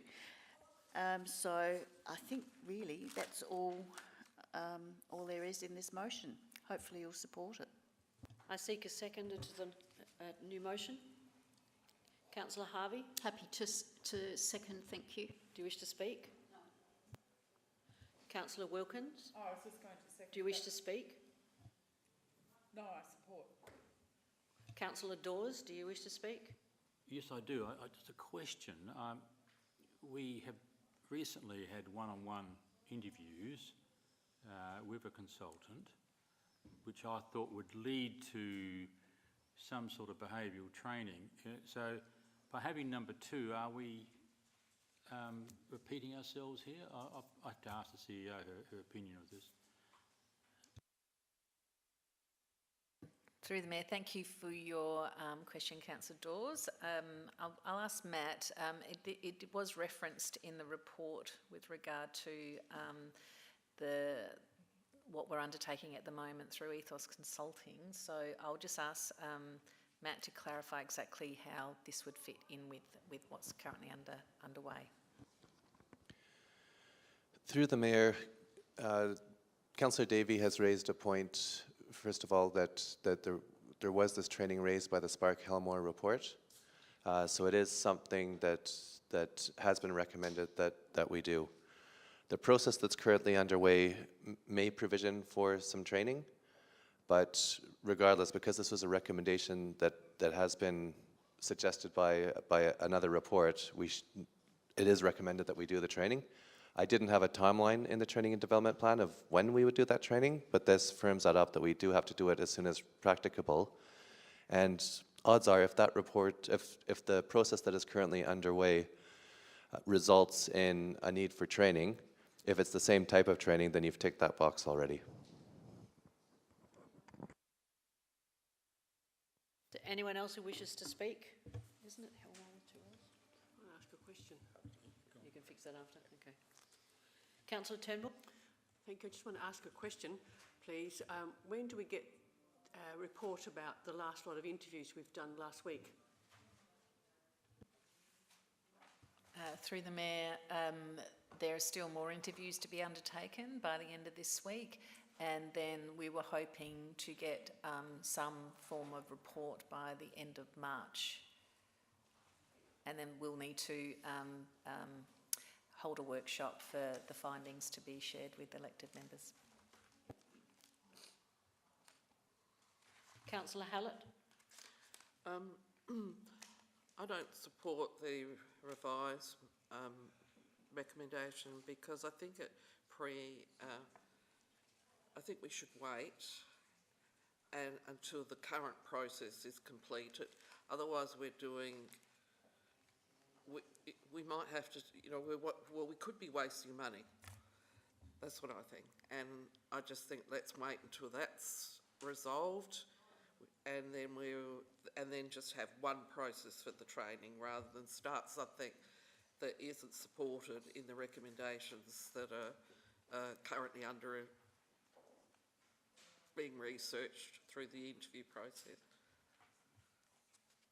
I think it just complicates things, and that we should just wait and see what comes out of the current process. Councillor Wilkins.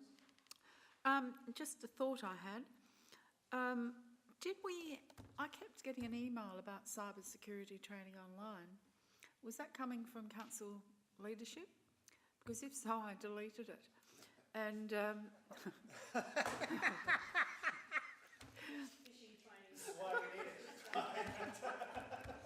because last year I was hacked, remember? So I'm very diligent on the delete key, but I'd be happy to be reassured that this is formal and all of the above. Through the Mayor, the email that you would have received would be from a company called Friendly Phishing. That is a legitimate email, and to coincide with that email that goes out, we typically send a notification to council members so that they know that it's not an illegitimate email that's coming. We give it the stamp of approval beforehand.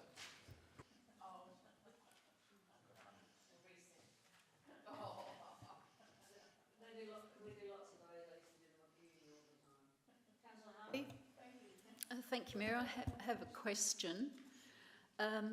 Didn't the Spark-Helmore report advise that the behavioural training should be done ASAP by councillors?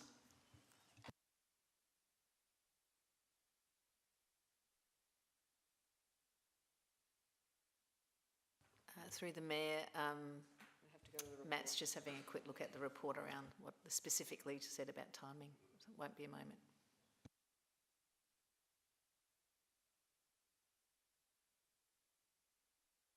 Going back to the Councillor Jones, we can answer your question.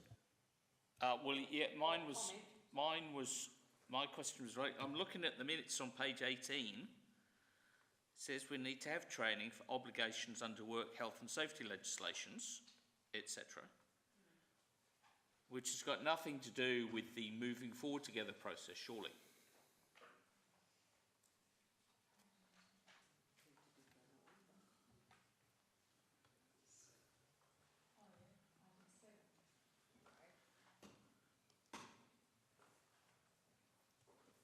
Councillor Hubel, while we're trying to resolve the answers. Just a question on page 205 of the last agenda, which is the Spark-Helmore report. Am I correct, and obviously this is through your worship, to the administration, I guess seeking a comment, but this is perhaps a question for the mover. I read the motion before us as we are voting on whether the behavioural training recommended in the Spark-Helmore report. The Spark-Helmore report doesn't recommend all council members do the training. The Spark-Helmore report recommends Councillor Davey. It does. Section 5.1, Part B, provide additional training and counselling to Councillor Davey about the behavioural standards for council members, her obligations under the work health and safety legislation, and expectations regarding acceptable behaviours towards other councillors and council employees generally. So this motion talks to the training recommended in the Spark-Helmore report, but it speaks to the training recommended for all council members. So I think that's incorrect. So I'd see that as either there's an error in the wording of the motion,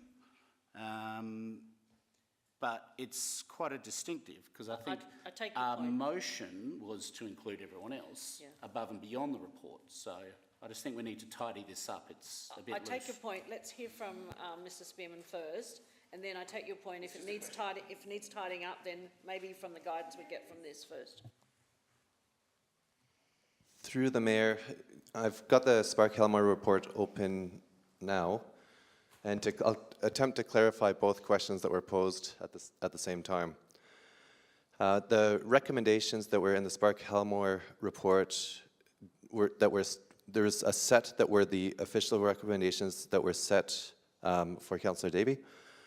But after that, there is another section that says additional findings from the investigation and associated recommendations.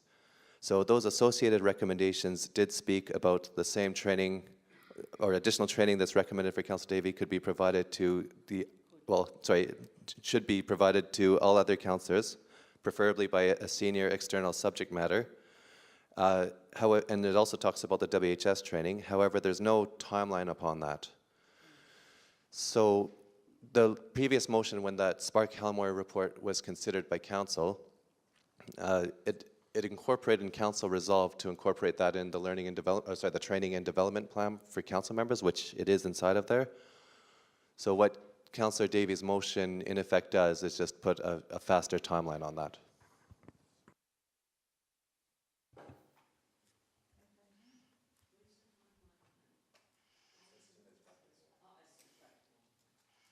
Councillor Harvey. I have another question. Wouldn't it be more appropriate to, considering the situation of this council, to hold it ASAP?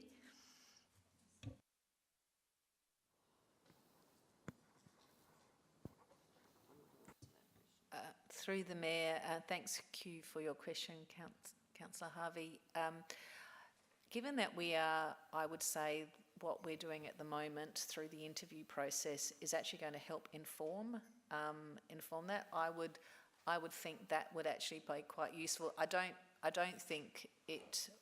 We definitely need to continue and to do this training as recommended. I think that the moving forward and the interviews we're undertaking at the moment will actually help inform that. So I would say once we've completed that, hopefully by the end of March, beginning of April, that we would then be able to lock in some of the training for that.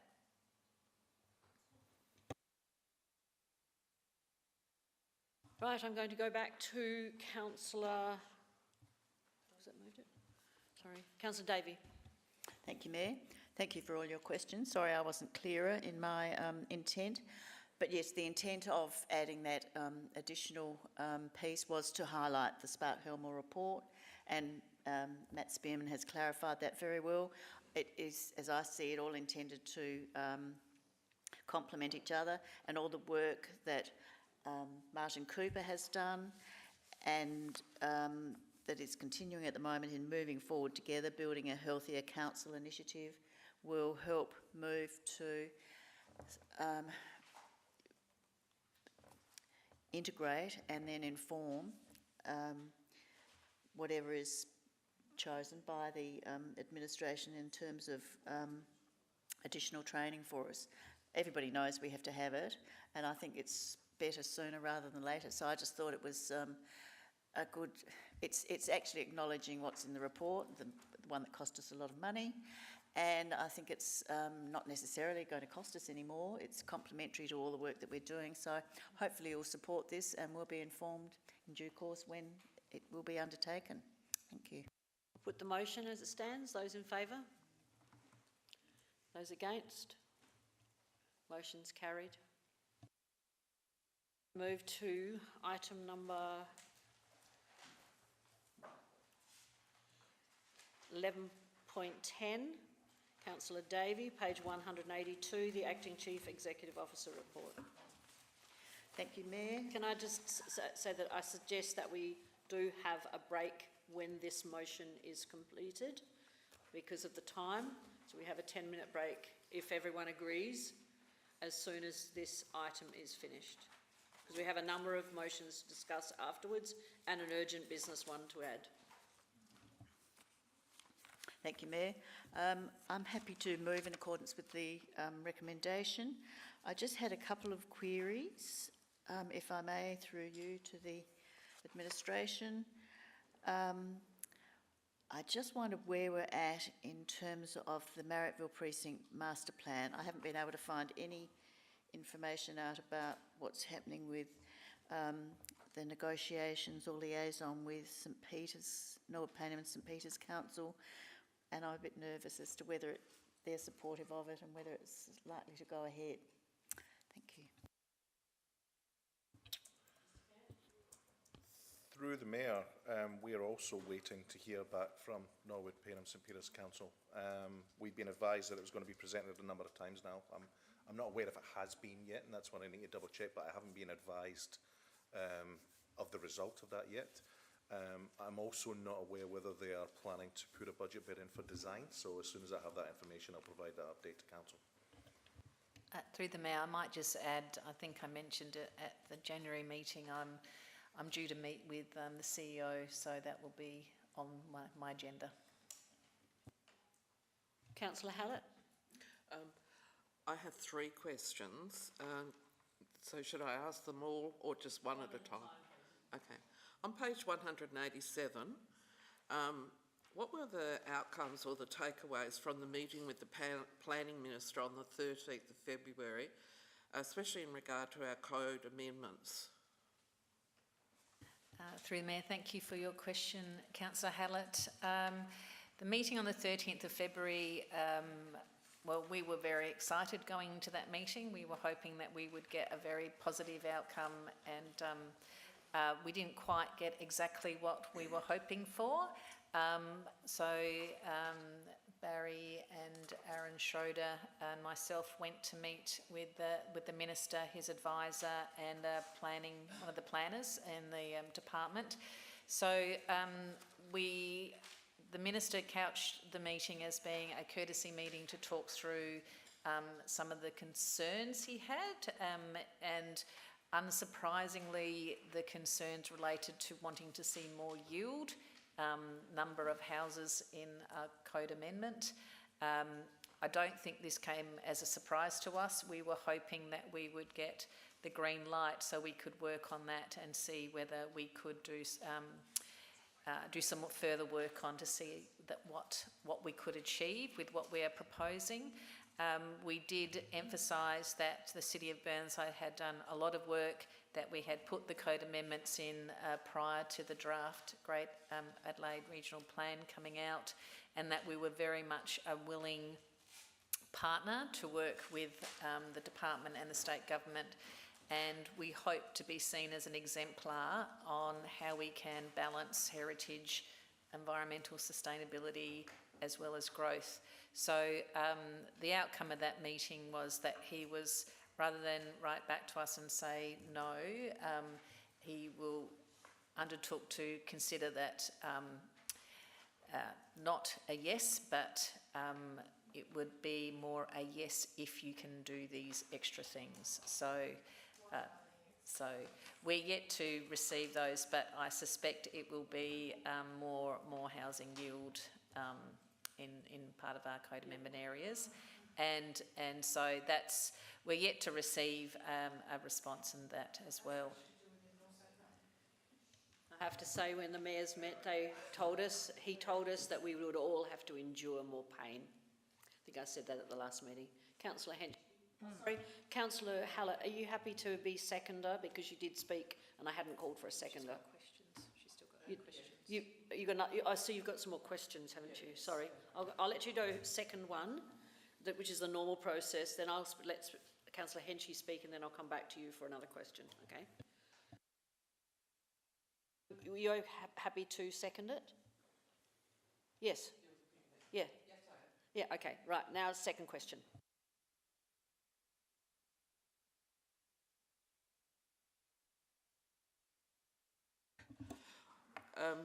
On page 190, Kensington Gardens Reserve Rugby Cricket Club Rooms update. Is there a start date yet? I appreciate we have been told it's early 2025, but we were previously told January. But I haven't seen any signs of anything happening. So just an update. When is it all going to start? Through the Mayor, I'll refer to Barry to respond to this one. Thanks for the question. You may recall an information document in December that was shared with council members. We're still currently tracking consistent with the advice provided at that time. However, there are a couple of matters that are slowing us down slightly. One of them is the development assessment process that's still going through that process, and there's further discussions happening between the relevant department and the project managers. We're still working on a governance agreement with respect to the actual construction component between the two parties, but that's progressing quite nicely. And the third, you'll recall that the clubs were hesitant to enter into the construction contract while their lease discussions are up in the air. So they're waiting for the leasing and licensing policy report to be presented at that stage, obviously, because there were a couple of options in there that would potentially significantly raise the costs. I'm not suggesting that council will go for one of those options. We're looking more at a cost recovery at this stage. But obviously they're hesitant to commit to anything if council were going to put a commercial rent on them, as it were to be. So it is putting pressure on the original timeframes. We're still expecting the first half in 2025, but we will provide further update as each of those matters get ticked off. Councillor Henschke. Thank you. A question for the administration through the Mayor, please. The intersection of Giles Avenue, Giles Street and Kensington Road, I'd like to know, a constituent wants to know what the timing is for that intersection work by DET, Giles Street, Kensington Road. That's my first question from constituent. Through the Mayor, we may need to take that on notice, Councillor Henschke. Yep, come thank back to you. you. The second one, if I may, is regarding the Burnside Hospital development application, the 83 submissions, when they will be heard at a cap. There was a proposal for a council assessment panel meeting, and need to know what the next step is now.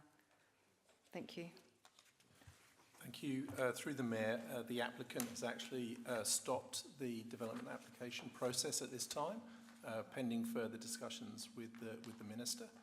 So at this stage, I can't give you a time for when that CAP meeting will take place, if it will take place. Thank you. Councillor Davey, you have a question? Thank you.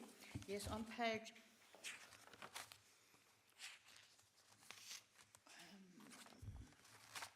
192, the motion on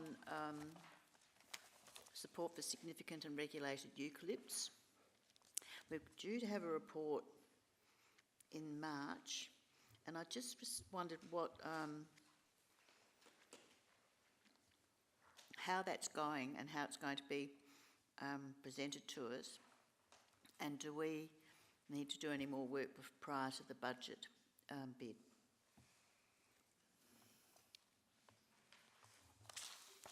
And then I've got another question too.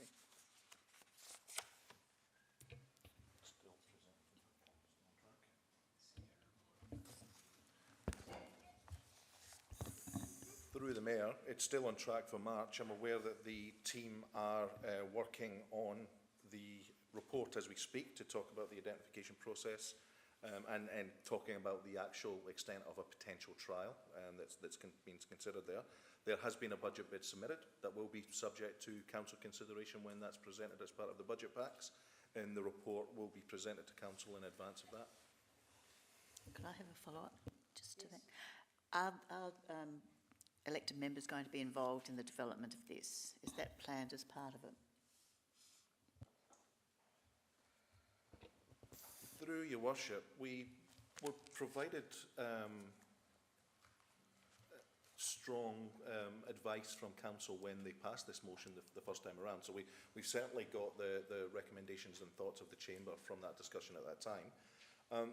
I'll have a chat with the team over the next couple of days, and if we need to circulate something in advance of that council meeting, we'll certainly do to ask for advice.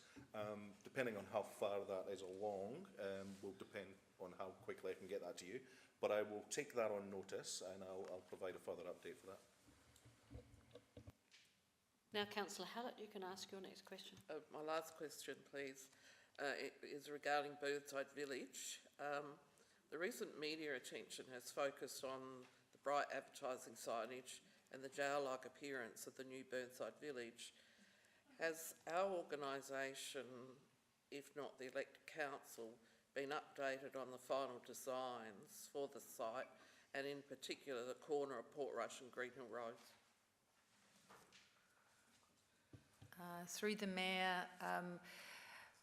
the administration hasn't. We've had some information come through, but we're still waiting for final designs on the facade.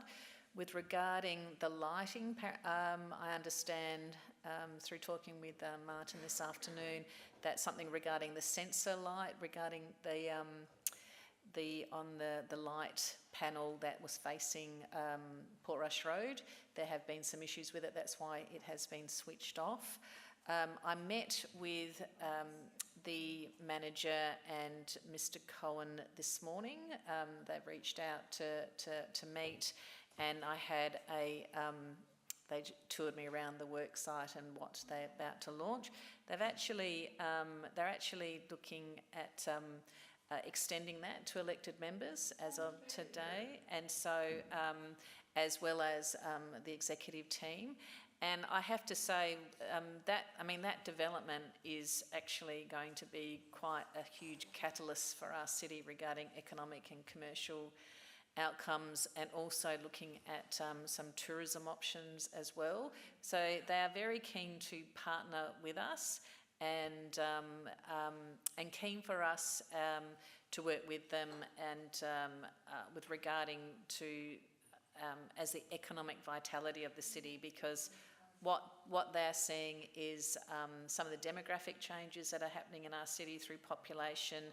I think what will be delivered at Burnside will be a significant rival into some of the high-end shopping that we are seeing in the city, and I think that the shopping and the range of shopping, not just high-end but right across the spectrum, will be quite significant, and some of their hospitality offerings are seriously going to be quite significant. And so I think as an economic driver and catalyst in our city, what's happening there is going to be quite significant. So they even offered today around either hosting a council meeting or of some sort in their premises as well. So that was really as of this morning. So I think it's definitely an opportunity we should take up, even if it's a tour at some point, and trying to arrange a time with elected members. So with regard to the facade, I mean, I think they're doing some things regarding the facade that hasn't been seen anywhere before, certainly not in Australia. So what you see now is definitely not going to be the end product, but we don't know exactly at this point what it will look like. Thank you. Councillor Davey. Thanks. Just one last question. Page 194, future agenda reports. One of the issues that's fallen into abeyance is the Heritage Reference Group, and I note there's a report coming to us in a couple of months. I just wondered how that's forming and what, what the approach will be, having been on the Heritage Reference Group, having been a dedicated member. And knowing the community representatives are very keen to know what we're doing in this. Thank you, Councillor Davey. Through the Mayor, we did meet with obviously a couple of members. We completely understand both community voice and heritage are inherently important. We need to actually come back with a report, and we get an undertaking to go back to the group themselves. And so that report and some of the options are still being worked through at the moment, but we will be going back directly with the group before we come back to council. So that's the existing group? Yes. Councillor Davey, can I put the motion, or do you wish to speak again? All right, all those in favour of the motion? Those against? Carried. And we will now have a 10-minute break. That's, yes, Councillor Davey's moving it. Councillor Wilkins is seconding. All those in favour before you all disappear. 9:21, we start again, please.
Meeting at 9:23, and we start with Councillor Davey tabling of documents. So you had the questions have been answered, and then we move to 13.1, feasibility for new water activities for seniors at George Bolton.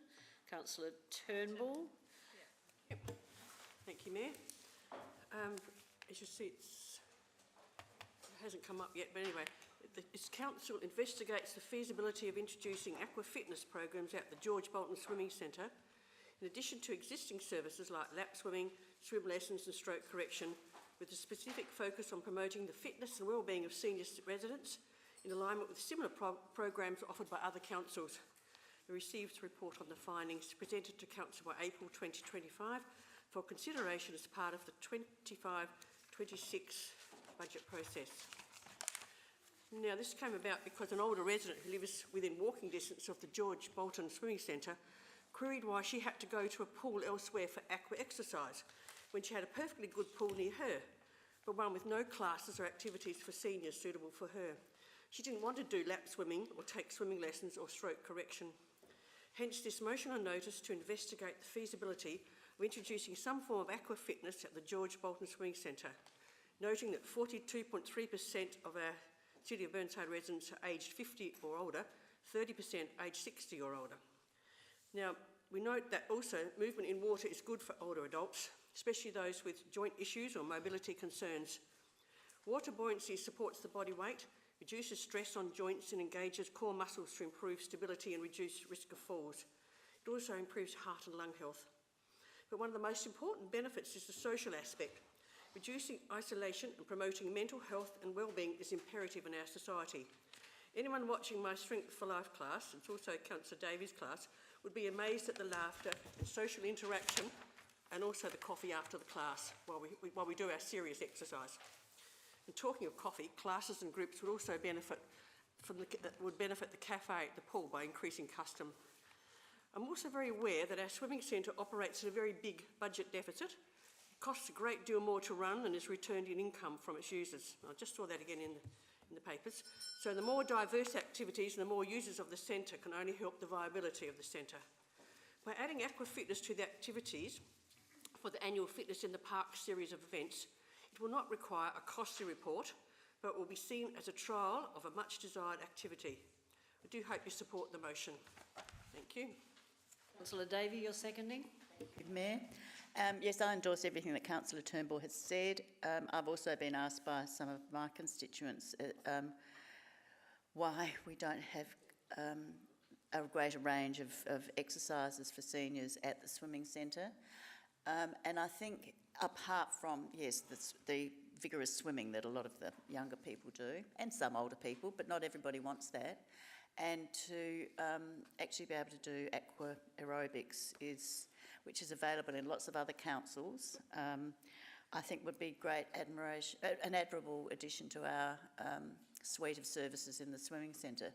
And I think with the opportunities we've got now with the centre open, well, we're subsidised for the centre to open for longer hours during the winter while the Adelaide Aquatic Centre is being rebuilt. I think this is an opportunity to go down, evaluate that and the benefits to our community. So hopefully you'll support this. Councillor Wilson? Yes, I do support this, and I'm speaking on behalf of one of the elderly residents in Eastwood, who is a male and in the 80s, and he goes every morning to Unley Pool for $1.80 or $2 or something like that for his exercise first thing in the morning, like 7 a.m. And he said, why am I having to go to Unley? Because I can't do it at Burnside. So for all those reasons, there are probably lots of people around, like Mr. So-and-so, who would go to Burnside if we had it. We don't. So I'm happy to support Jennifer's option. Thank you. Councillor Henschke? Can you turn your mic? Okay. Yep, great. Thank you. Just a question, just to clarify what the definition of seniors is. Is it an age of, is it over 65? Is it, as Councillor Turnbull indicated for seniors over 50 years of age, and would the participants need to be part of the package, arrangements and all of that? Thank you. Like the shed, you can't use the shed for Can I suggest, yeah, I've got a lot of experience going to pools and doing aquarobics classes, and generally there is no consideration of age at all.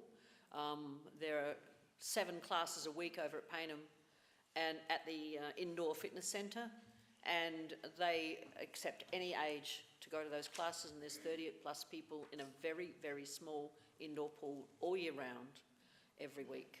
So the only thing that is a cautionary tale is that a lot of people do not like going into outdoor pools because they get cold, and the water in the outdoor pool is 27 compared to an indoor pool where the water temperature is between 30 and 32. I'm not criticising what you're trying to do, but there is a real issue and difference between outdoor and indoor. Lovely new heating system down there, and that will be ramping up, I'm sure. I swim there 3 times a week. Right. Okay, Councillor Hallett. A couple of questions, please.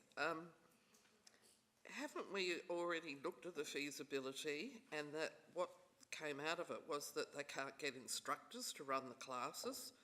So, and the second question is, how much is this feasibility study going to cost?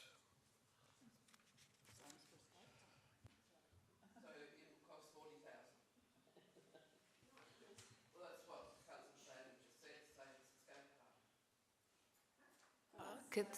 Maybe through the Mayor, I understand Martin has met with Councillor Turnbull to discuss this, so maybe I can pass over to you, Martin, with what's proposed. Certainly through the Mayor, Belinda and I and Jasmine Smell caught up with Councillor Turnbull to garner her thoughts and just to show her around the pool the other day, which was very helpful for all of us. Look, yes, this is something we trialled through our Fitness in the Park programme a few years ago, and the main hurdle was the lack of the trainers, the qualified trainers to undertake the aqua fitness. We could face the same issues at this time as well. We've certainly been in contact with all of the councils that provide sort of similar services, and there aren't that many of them, but those that do have all agreed that the coaches are like hen's teeth. There's very, very few of them around. And we've also got the challenge that this is just a short period of time that we're looking for someone to come and trial. And we can't guarantee, as we would do with an indoor pool, that we can provide that opportunity for coaching sessions all year through in the conditions that clients will like. So for this particular one, we're very happy to progress with this motion on notice. We've got a couple of ideas. We could have a look through COTA to try and get in contact with a coach that could help us. However, that is quite administrative. Alternatively, we can consider doing it as part of our Fitness in the Programme again this time, which would be our preference. But yes, it's primarily due to lack of coaches. So we will be actively looking to either partnership, perhaps a university, looking to run a programme, or indeed use Seek and try and advertise for someone that would be interested.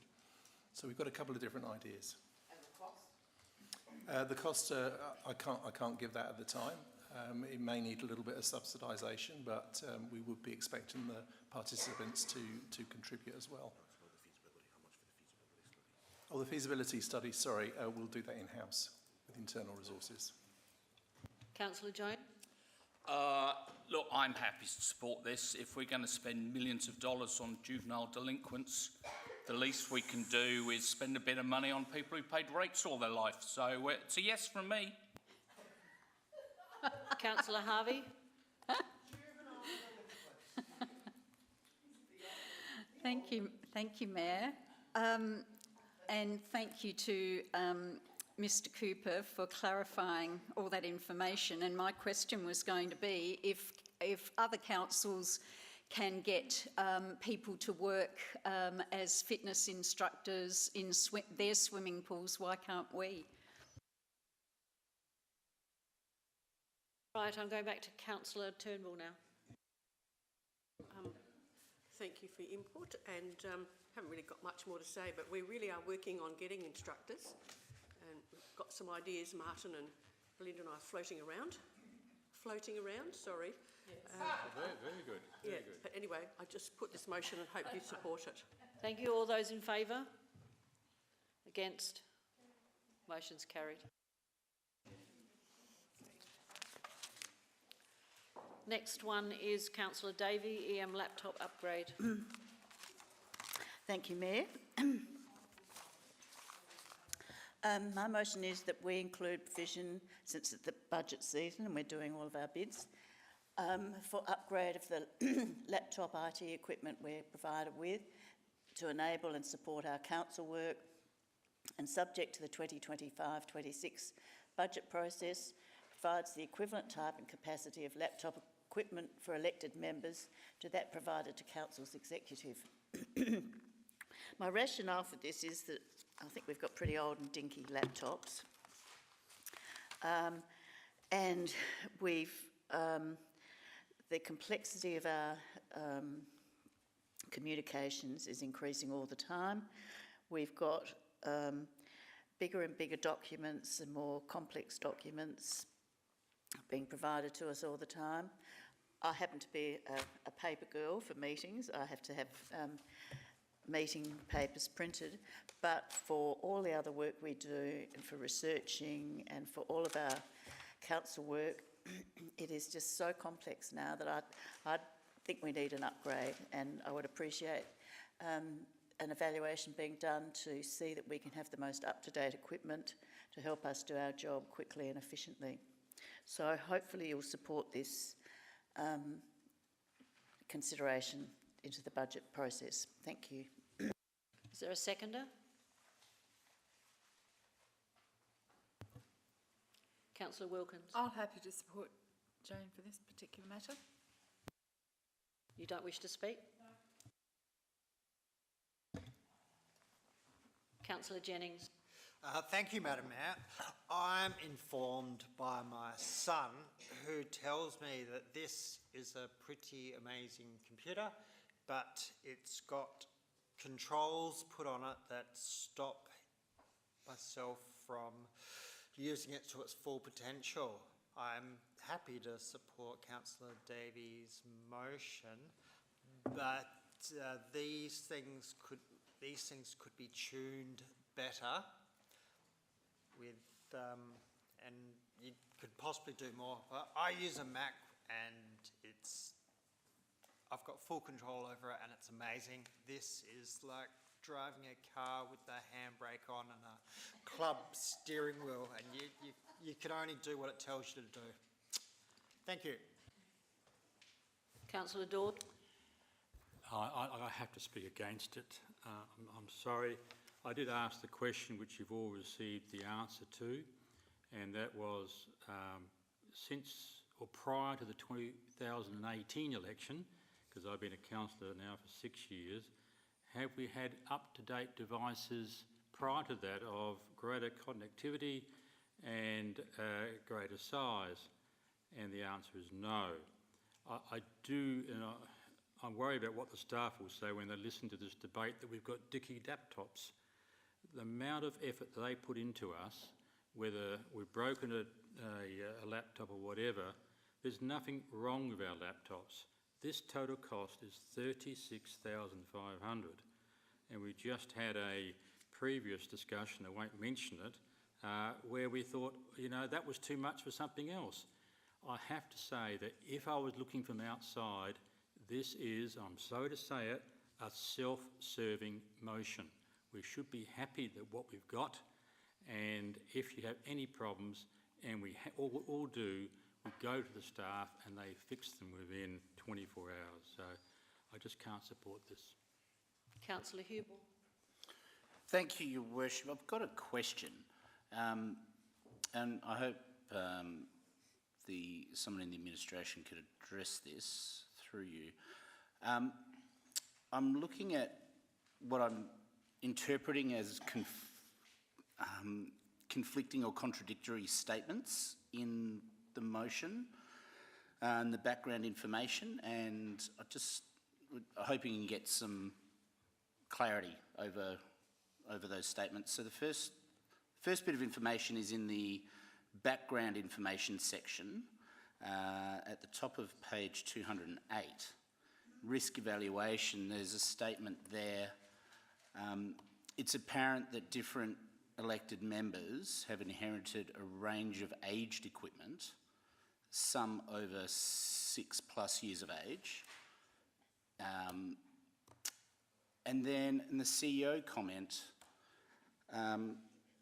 we've got a statement that council members were provided the latest version at the start of their last term as brand new devices. So they seem to contradict in terms of elected members, different elected members having different equipment, and whether the equipment we've been given is new or old or aged and inherited. Is there any insight I can get on whether we all have the same thing and whether anyone has a device that was not brand new?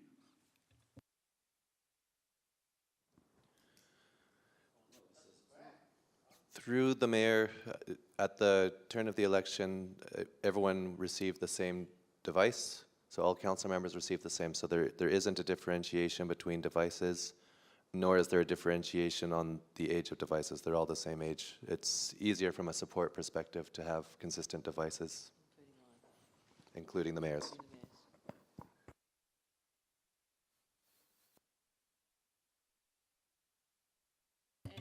So a follow-up then. So is the statement in that risk evaluation section, is that statement false?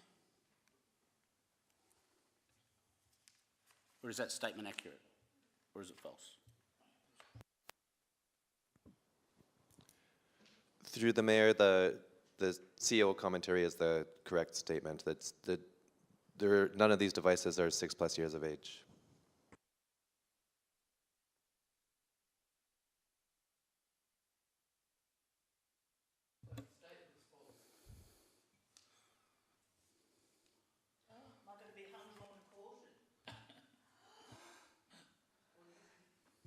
Look, let's not get into any of the details, thank you. We've got the statement saying the CEO's comment is accurate. That's all we need to deal with. Councillor Huber, do you have another question? No, I'll speak and say, given the inaccuracy there, I can't vote for this. So I can't vote for something that, as we've been told, is inaccurate. Excuse me, I think the laughter's inappropriate. If I'm given an opportunity, I'll apologise. But Thank you. Is there anyone else who wishes to speak? Councillor Zing. Just a question, Mayor. Process of upgrade for the laptop equipment. We got the latest version of what we have now. What would an upgrade be, I guess? What would be upgrading to? Through the mayor, that would be subject to a procurement process. So assuming the budget process allows for these devices, a procurement process would start in July, and it would be subject to that. It would be devices that can be managed by staff, so it would still be Windows devices. And because they're compatible with our different software, our portals and everything else. Councillor Henschke. Thank you. Just speaking to the motion, I believe the equipment I received at the start of this second term of council is fit for purpose, and I supplement with my own equipment using my my allowance if needed. If I'm on the road, I want my report something through my phone. I've bought a phone with the capability to make reports and take photos and upload them quickly on the spot. So a combination of my investment and the investment from the community is totally adequate for me, so I can't support this. Councillor Hallett? I speak against the motion. I find the computer is fine for my needs. If I need a bigger version, bigger screen, I just come into council and use the big screen in here. I think that we are well provided for, and I really can't believe that you're putting forward a motion that we spend $32,500 on getting bigger laptops when you were only at the beginning of the meeting, you know, crying about how we have to be so careful with the budget. Excuse me, I think there's some correction that needs to be made here. You want to correct it on this relevance to the motion? Sorry, we just need to make sure that we're relevant to the motion that's in front of us. Well, that it was okay, it was considered very irresponsible to have spend $40,000 on a feasibility study for a skate park, but we're happy to, or it seems as if you're happy to spend $32,500 on equipment we don't really need. Councillor Dawes. Councillor Hallett, can you just turn your mic off, please? I just want to get it right, so I'm kind of following it up what Councillor Huber was saying, but on page... So you're asking a question? On page 208, under risk evaluation, can anybody tell me who wrote that? Was it staff, or who was it that wrote that statement under risk evaluation? Is it important for you to know?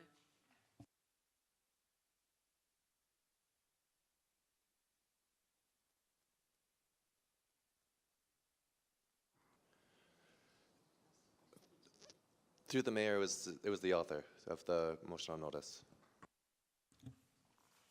Councillor Jennings. I've got a question.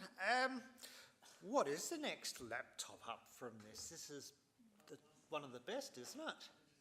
Currently? Through the Mayor, the Surface laptops are considered premium devices. That being said, these are approaching 3 years old, so in that time technology advances, so there might be slightly faster, slightly more storage, that type of thing, but it could be the same devices, but once again that will be subject to the procurement process. Councillor Davey. Just a question, since we're getting right down to the nitty-gritty, and it might have been a question that was just asked, I missed hearing it, what model and speed of laptop are provided to the executive and staff? Thank you.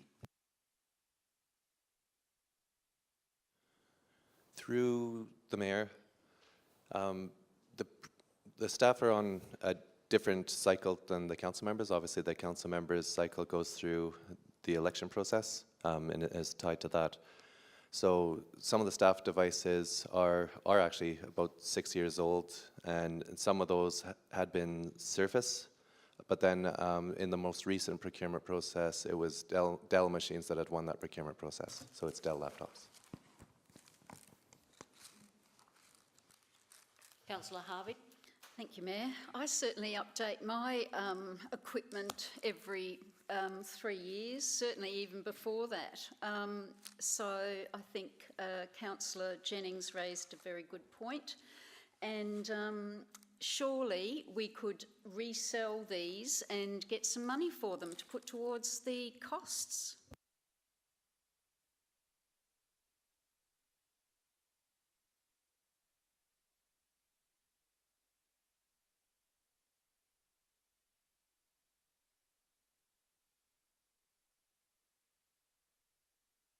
Through the Mayor, to answer the question, yes, with our devices, when they're outgoing devices, we do wipe them and we put them to auction. So there would be a modest return for what we can get for them.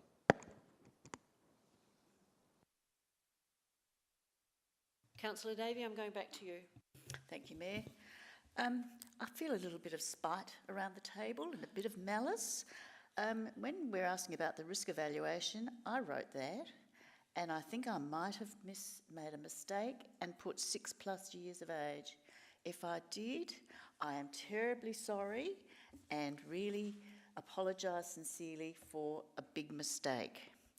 I don't really think it really needs the amount of spite that I've just felt directed at me. With respect, I have to say that what was good enough 4-5 years ago, with all the technological advances, might not be necessarily relevant now. I just put this up to ask that we look at what we have got, whether we can be provided with the most up-to-date technology, because let's face it, our job and our work is getting more complex, faster, and the turnaround times are faster, and we have greater loads on us with documentation and all sorts of projects put up.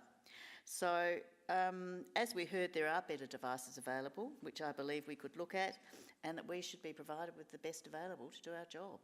So, hopefully you'll support this being looked at. Thank you. I'll put the motion. Those in favour? Those against? Motion is lost. Now we shall move on to 13.3, replacement of damaged glass in the Civic Centre doors. Councillor Davey. Hopefully I'll have more luck with this one. As you would all know, we've got glass front doors on our atrium and to this building. So I've discussed for years just replacing the glass. I've requested it several times in our Civic Centre master plan. So I've moved that Council includes a provision for consideration in the 25-26 budget process for upgrade or replacement of the 2 sets of badly etched glass doors in the Civic Centre at both the entrance to the atrium and the entrance to the Council Chambers on Greenhill Road frontage. So it's actually the glass doors at the atrium in entirety, and it's just the 2 top panels of the etched glass on our front doors here. Over the years, they've been etched by pollution. I think it's just a normal job that we would do, is to note that and replace them. It's actually not, this is our frontage to the world. We have people coming in here all the time, volumes of people going into the atrium every day, and I just think it's optimal that we be able to see through our glass. So hopefully you'll support this so that we get this replaced. It's just part of our good maintenance, good building maintenance, and I don't know if there is a structural problem with once glass is etched and whether that's weaker, whether there's security issues, but I've just asked for it to be included in our budget process, since this is the time where we raise these issues. Hopefully you'll support me. I seek a seconder. Councillor Harvey, Happy to second. Thank you. Sorry, did you wish to speak? Councillor Zing. Thanks, Mayor. Can I ask when the last the change was done? I think it was done 2 years ago. Oh, no, it hasn't been done before. Through the Mayor, no, it wasn't 2 years ago. I might just ask Barry to see if he can provide any further information on that. Through the Mayor, sorry, I don't have those accurate figures. However, I believe the glass automatic doors at the atrium were installed during the Millennium Project, so that would have been circa 2001. The heritage door out the front here would have been older than that, but I don't have an accurate time for that. Do we have any costs involved in terms of replacement? Through yourself, sorry. That's a difficult one to answer, and we haven't done that work at this stage. So if Council endorses for this to proceed, I would need to get advice from heritage advisors. I would need to get a quote that would inform the budget process. I don't know if it's just replacing the glass out the front. I don't know if the whole door needs to be replaced. Similarly, we're not just talking about a glass door at the atrium, we're talking about an opening mechanism that's got electrics behind it. It's not as simple as just replacing a standard door. So I didn't want to go and do that body of work if council were not going to proceed with this. However, if they do, more than happy to get the heritage advice, the technical advice to inform the budget process. And of course, the etched glass on the front doors would be an extra artistic cost added to just putting in ordinary plain glass. That all would have to be taken into consideration. So that's what I mean by not a normal replacement. And I would imagine they're all toughened glass as well. So it's not just standard glass as well. Councillor Wilkins.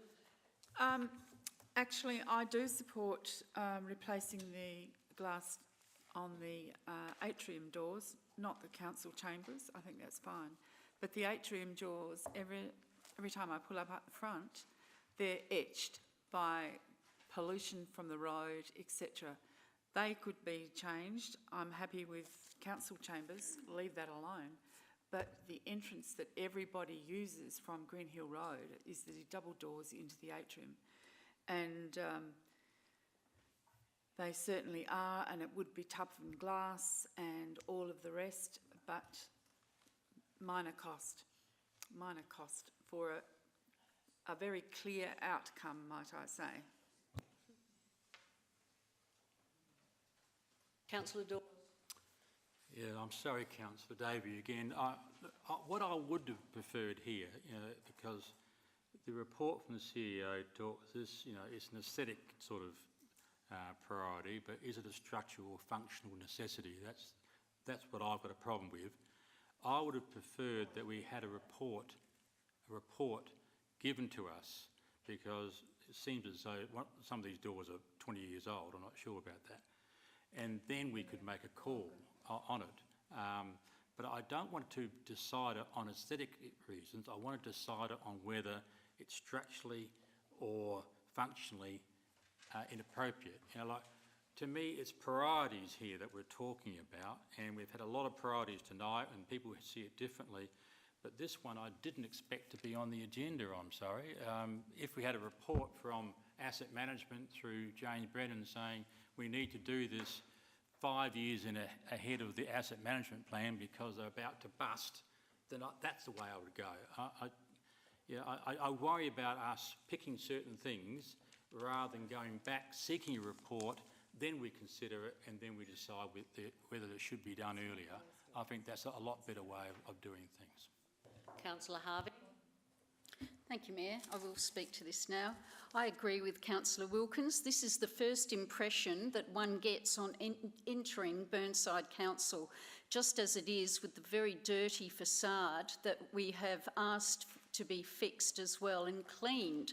So I'm definitely supporting this. It looks like somebody has tried to clean it with Windex and smeared the whole thing. It is just disgraceful, I think, and it certainly needs upgrading and new glass being put in so you can actually see through to the council. Thank you. Could you turn your microphone off, please, Councillor Harvey? I'm going to go back to Councillor Davey. Thank you, Mayor. Thank you, everyone, for your interest. It would have been nice if someone thought we should have a report that they moved that way, but perhaps I could bring it back and ask for a report. I just think this is actually should be a routine maintenance issue. I can't believe I actually have to raise it in council. I'm sorry I've had to raise it and waste everybody's time. But it is, as someone has said, the doors to our frontage. I hope you'll support this. I think it needs fixing. I understand the implications of the heritage transfers and everything on this heritage building. It's something that should be just looked into routinely and fixed. So hopefully you'll support it. If not, I'm happy to bring it back to another meeting and ask for a report. Those in support, don't raise your hands. Those against? Motion's lost. I'll invite you to come back and ask for a report, Councillor Davey. With costs is very important, because those atrium doors could be tens of thousands of dollars. All right, now that is the end of the motions that we had, but Councillor Davey has requested a motion on without notice, and I am going to ask you for your indulgence to accept that. It is a very important motion that has a deadline attached to it. So, yes, the CEO will actually vacate because there is a conflict. So, Lock her out. Councillor Dawes, are you happy to move? I'm happy to move that this be considered. Please. Considered. Councillor Hugh, were you happy to second it? Yes, All those in absolutely. favour, please raise your hands. Thank you very much. Okay, Councillor Davey.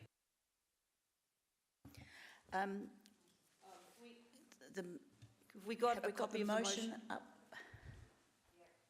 Sorry, just hang on a moment, Councillor Davey, until the motion gets up. I need it in Because front of me too. I'm not sure if I most of them circulated seen it. this to everyone this afternoon with some advance notice, with as much notice as I could give them. And the motion is that Council authorises the Mayor, in collaboration with the CEO Review Committee, to lodge a submission with the Remuneration Tribunal of South Australia, applying for consideration that the City of Burnside now be classified as a Band 3 council for CEO remuneration, based on an increase in total operating income since the last review, the recent recruitment and appointment of the new CEO under the June 2024 determination, and benchmarking against the population, asset bases and budgets of Band 3 councils. So as we articulated in the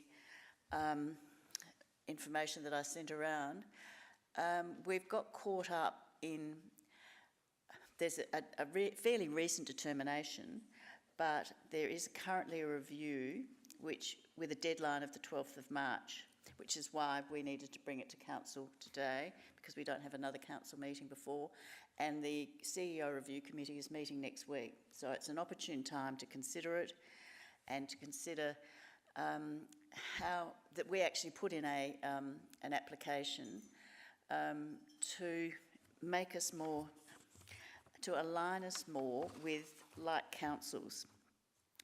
To my mind, the remuneration is all over the place. It used to be quite standard, and I might ask the Mayor to add to it later on to clarify, because I know she has a better understanding of how the different council bands are determined. I have to say I've lost track of it, because it used to be similar size councils and similar, you know, when metropolitan councils like Mitcham and Burnside and Norwood and Unley were all very much the same. Now they seem to have been graded in different ways, but we need to do this submission, and I think to allow our new CEO, who we've appointed on the lower base, the lowest, well, the highest base possible, but which is the lowest, and that we, which is the lowest of Band 4, we need to enable us to be classified as Band 3 to properly remunerate the CEO, in my opinion. So I hope you'll support this. Thank you. Councillor Zing, you seconding? Happy to second, Mayor. Right. I'll let people speak, but I will, as Councillor Davey has said, I do have information that I think I should be sharing with you, that I will be sharing, of course, with the CEO committee on Monday night. It's up to you as to whether you wish to hear me to speak.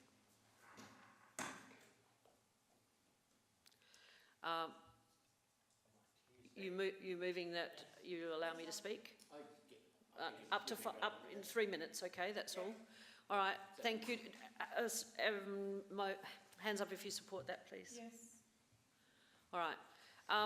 The first set of bans that Tribunal provided, people were not happy with at all. There was a review by the Tribunal, and everyone had their opportunity to put in their concerns. As a result of it, it's almost like, this is the way the mayors see it, it's almost like they didn't even listen to all the submissions that were previously made. And they have come back and hit councils really hard. Councils that have had CEOs in for a very long time, like Campbelltown and Norwood, Payneham, St Peters, they potentially will have to have their salaries cut by huge amounts of money because there's no allowance for the fact that somebody has been in a position for 16 or 15 or 20 years even. So, yes, and so, no, not Robert, Mario and Paul D'Ulio. So councils like those are particularly concerned because what is there an incentive to stay in a job if you're going to have your pay seriously cut?